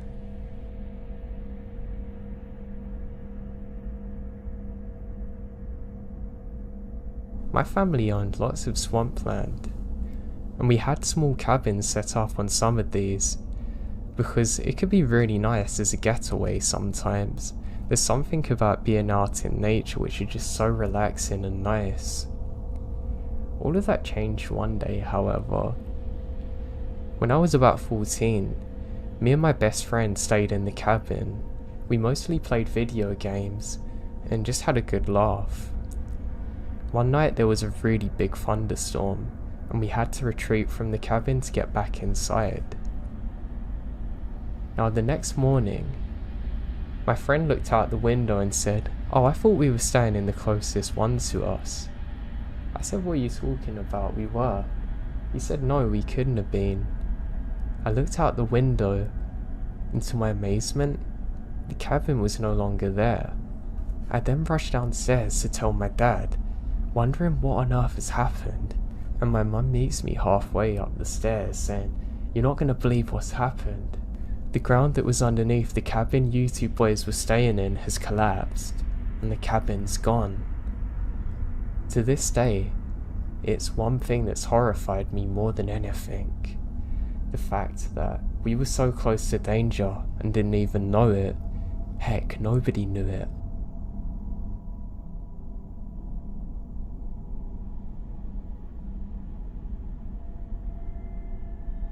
I like primitive camping, and me and my wife go out sometimes by ourselves. We usually bring the dog and spend a couple of nights. This time we invited some friends for drinking. Anyway, on the first day, we heard a vehicle coming down the road. Not odd. There are maybe 10 sites or more several miles down the road. It's a dirt road, with nothing there but these primitive sites. One way in and one way out. What's odd though, is that the vehicle that they see is a meat packing truck. It was old, really old, and the lettering was faded. It was faded in beige. None of us really made out the person driving it. There were no plates on the back either. So we all get creeped out collectively. We kind of decide it's not too weird. Maybe they're just renting it out for the cheap. Flash forward to the morning. My mum calls. She's panicking. Freaking out. Apparently, some hikers were literally abducted within a few miles of us. There are several girls out at our site too. And my mum's convinced it was the people we saw. I wasn't 100% certain, so pull out my GPS. It was less than half a mile from where we were. I don't remember much of what happened after, but we got the hell out of there.